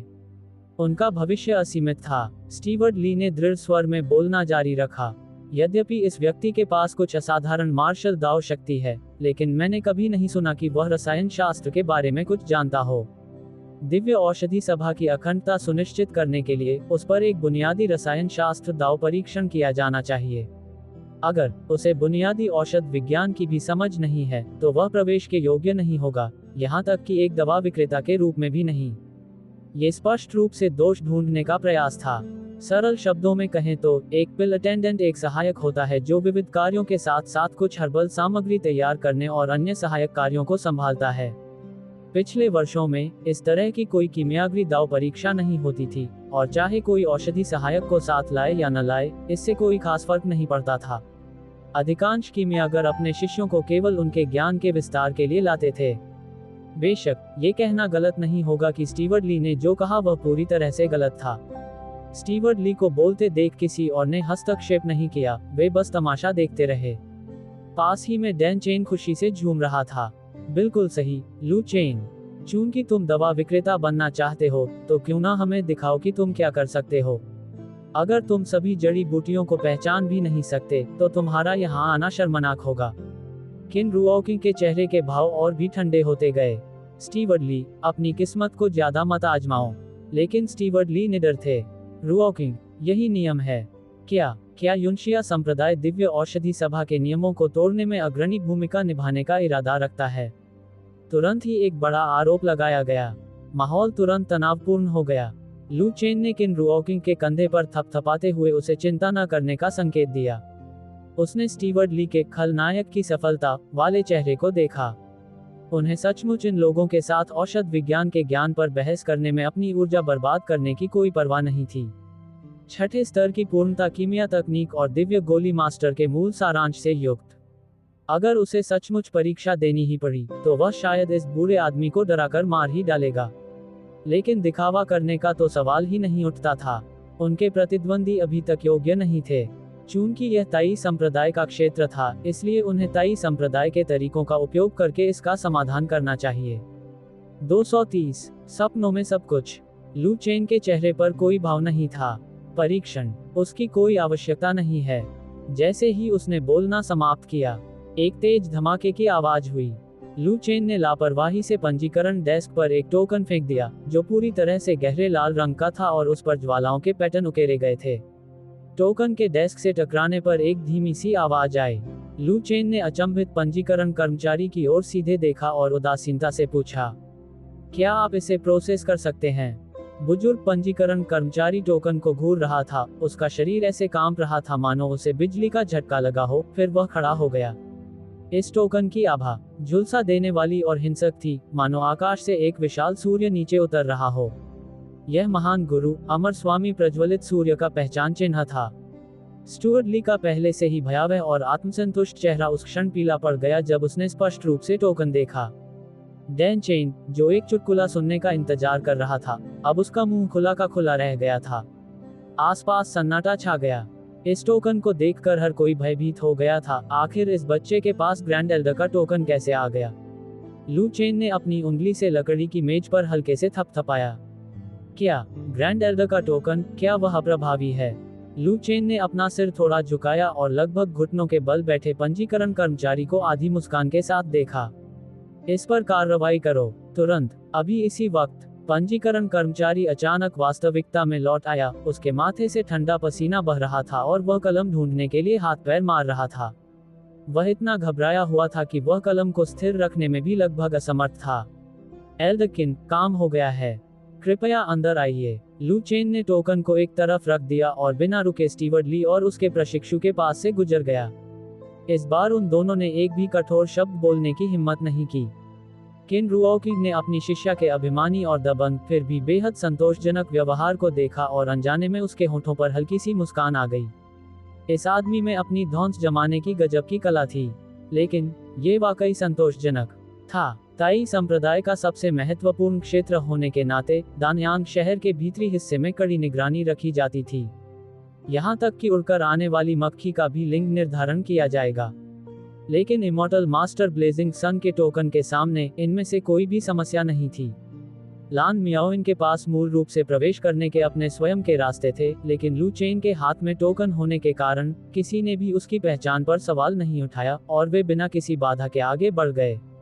जल्द ही उन्हें एक सुंदर आंगन में व्यवस्थित किया गया, जो कल होने वाली ताई दिव्य औषधि सभा की तैयारी कर रहे थे। आंगन में प्रवेश करते ही किन रुओकिंग को कल की प्रतियोगिता का ख्याल आया। उसका दिल घबराहट से भर गया। आखिरकार यह एक ऐसी प्रतियोगिता थी जिसमें हुआशिया भर के सभी उत्कृष्ट रसायन शास्त्री भाग लेंगे। हालांकि औषधीय गोलियों की मदद से उसकी शक्ति सच्चे सार क्षेत्र के 9वें स्तर तक पहुंच गई थी। रसायन विद्या में वह मुश्किल से उच्च श्रेणी के 5वें स्तर पर थी, संभवतः पूर्णता से अभी भी थोड़ी दूर थी। गुरुजी, घबराए मत, भट्टी फट भी जाए तो आपका शिष्य आपकी जगह ले लेगा। लू चेन ने किन रुओकिंग के चेहरे के भाव देखे और खुद को उसे चिढ़ाने से रोक नहीं पाए। चली जाओ, तुम मनहूस, बहुत अपमानजनक हो। किन रुओकिंग ने अपनी आंखें घुमाकर उसकी ओर देखा, उसका आकर्षण साफ झलक रहा था। मुझे अपनी स्थिति को समायोजित करने, अपने मन को एकाग्र करने और अपनी ऊर्जा को शांत करने की आवश्यकता है। अगर कोई महत्वपूर्ण बात नहीं है तो मुझे परेशान न करें। बोलने के बाद आमतौर पर गरिमापूर्ण और नेक स्वभाव वाली यह मजबूत महिला कल की सभा की तैयारी के लिए जल्दी से अपने कमरे में चली गई। आंगन में केवल लू चेन और लैन मियाओइन ही बचे थे। कुछ क्षणों के लिए वातावरण में एक अजीब सा सन्नाटा छा गया। लू चेन को थोड़ा सिर दर्द था। हालांकि वह जानता था कि इस महिला के मन में उसके लिए कुछ भावनाएं हैं, लेकिन लगातार उसका पीछा करना भी सही नहीं था, है ना? यह आपके ठंडे और पवित्र परी वाले व्यक्तित्व से बिल्कुल मेल नहीं खाता। लू चेन बोलने ही वाली थी कि, लेकिन लैन मियाओइन ने पहले बात की। क्या आप भी एक किमियागर हैं? लान मियाओइन की आवाज में कुछ झिझक थी, मानो वह सोच समझकर अपने शब्दों का चुनाव कर रही हो। लू चेन ने अपनी भौहें ऊपर उठाई। थोड़ा सा। लान मियाओइन चुप हो गई। ताई दिव्य औषधि सभा में आने का उसका उद्देश्य रसायन शास्त्र के किसी गुरु से मिलना था, ताकि वह अपने छोटे भाई की लाइलाज बीमारी का इलाज ढूंढ सके। हालांकि संभावनाएं बहुत कम थीं, लेकिन आखिरकार यह हुआशिया का सबसे उच्च स्तरीय भव्य आयोजन था, इसलिए शायद कोई अवसर मिल सकता था। इसके अलावा उसे लू चेन के आसपास घात लगाकर बैठे रहने की भी जरूरत थी। लान मियाओइन ने उसे गहरी निगाहों से देखा, उसकी आंखों में अवर्णनीय भावनाएं भरी हुई थी। फिर उसने अचानक कुछ कह दिया। कल के लिए शुभकामनाएं। इतना कहकर वह मुड़ी और चली गई। लू चेन ने अपना सिर हिलाया, अपने कमरे में वापस गया, पालथी मारकर बैठ गया और उसकी हथेली में एक नाजुक जेड की बोतल प्रकट हुई। महान हजार अमृत। उनकी पिछली सफलता को कुछ दिन बीत चुके थे और उन्हें पूरे शरीर में असहजता महसूस हो रही थी। एक बार फिर एक नए क्षेत्र में प्रवेश करने का समय आ गया था। इस बार सीधे 2 बूंदें। लू चेन ने अपना सिर झुकाया और बात को निगल लिया। बूम! उसके पूरे शरीर में ऊर्जा का एक प्रचंड प्रवाह दौड़ गया और उसकी नसों का हर हिस्सा खुशी से झूम उठा। उसके ची सागर के ऊपर ची और रक्त की बूंदें गिरीं। कुल 12 बूंदें, जिसका अर्थ था 120,000 ची और रक्त की वृद्धि। दरार। उसके शरीर के भीतर मौजूद अदृश्य अवरोध टूट गया। ट्रू गैंग्रियल, दूसरा स्तर। अपने शरीर में शक्ति का अनुभव करते हुए लू चेन ने अपनी मुट्ठी भींच ली। मजबूत होने का यह एहसास सचमुच लत लगाने वाला था। अब जबकि लू चेन ट्रू गैंग दायरे में प्रवेश कर चुका था, इसलिए प्रत्येक अगले दायरे की उन्नति के लिए 100,000 क्यूई और रक्त की आवश्यकता होती थी। और उसकी बुनियाद मजबूत थी, इसलिए उसे उमड़ती हुई ऊर्जा और रक्त के अस्थिर होने का कोई डर नहीं था। हालांकि लू चेन ने एक ही बार में बहुत ज्यादा प्रगति नहीं की, वह पहले से ही काफी तेज था। कुछ और बूंदें लेने की इच्छा को दबाते हुए लू चेन ने लापरवाही से अपनी ची और रक्त की मात्रा पर नजर डाली, जो 773,000 हो गई थी, और वह अच्छे मूड में था। इस समय उसने हाल ही में प्राप्त breath concealment returning to nothingness को देखा। हजार अमृतों के प्रभाव के कारण इसकी दक्षता वास्तव में बढ़कर स्तर 7 की प्रमुख उपलब्धि तक पहुंच गई थी। लू चेन के दिमाग में हलचल हुई और मार्शल स्किल सक्रिय हो गई। पल भर में उसकी आभा बिना किसी निशान के गायब हो गई। न केवल उनकी ऊर्जा और रक्त में होने वाले उतार चढ़ाव, बल्कि उनकी सांस लेने की गति, दिल की धड़कन और यहाँ तक कि शरीर का तापमान भी। सब कुछ आसपास के वातावरण में विलीन होता हुआ प्रतीत हुआ। अब वह एक निर्जीव पत्थर की तरह था। अगर कोई उसके सामने खड़ा भी हो जाए तो भी उसे पता नहीं चलेगा कि वहां कोई जीवित व्यक्ति मौजूद है। लू चेन ने अपनी ठुड्डी को रगड़ा, उसकी निगाहें थोड़ी अनफोकस थीं। ये कौशल, ये तो बस एक दैवीय कौशल है। क्यों न इसका असर मास्टर के कमरे में आजमाया जाए। लेकिन गुरुजी के स्नान करने और धूप जलाने, कल की दिव्य औषधि सभा की तैयारी करने के विचार ने उन्हें और भी उत्साहित क्यों कर दिया। लू चेन ने जल्दी से गहरी सांस ली और अपने दिल की बेचैनी को दबा लिया। क्या होगा अगर उसने सचमुच कुछ ऐसा देख लिया हो जो उसे नहीं देखना चाहिए था। भविष्य में वह अपने गंभीर गुरु का सामना कैसे करेगा। छोड़ो, मैं सो जाता हूँ। सब कुछ सपनों में ही होता है।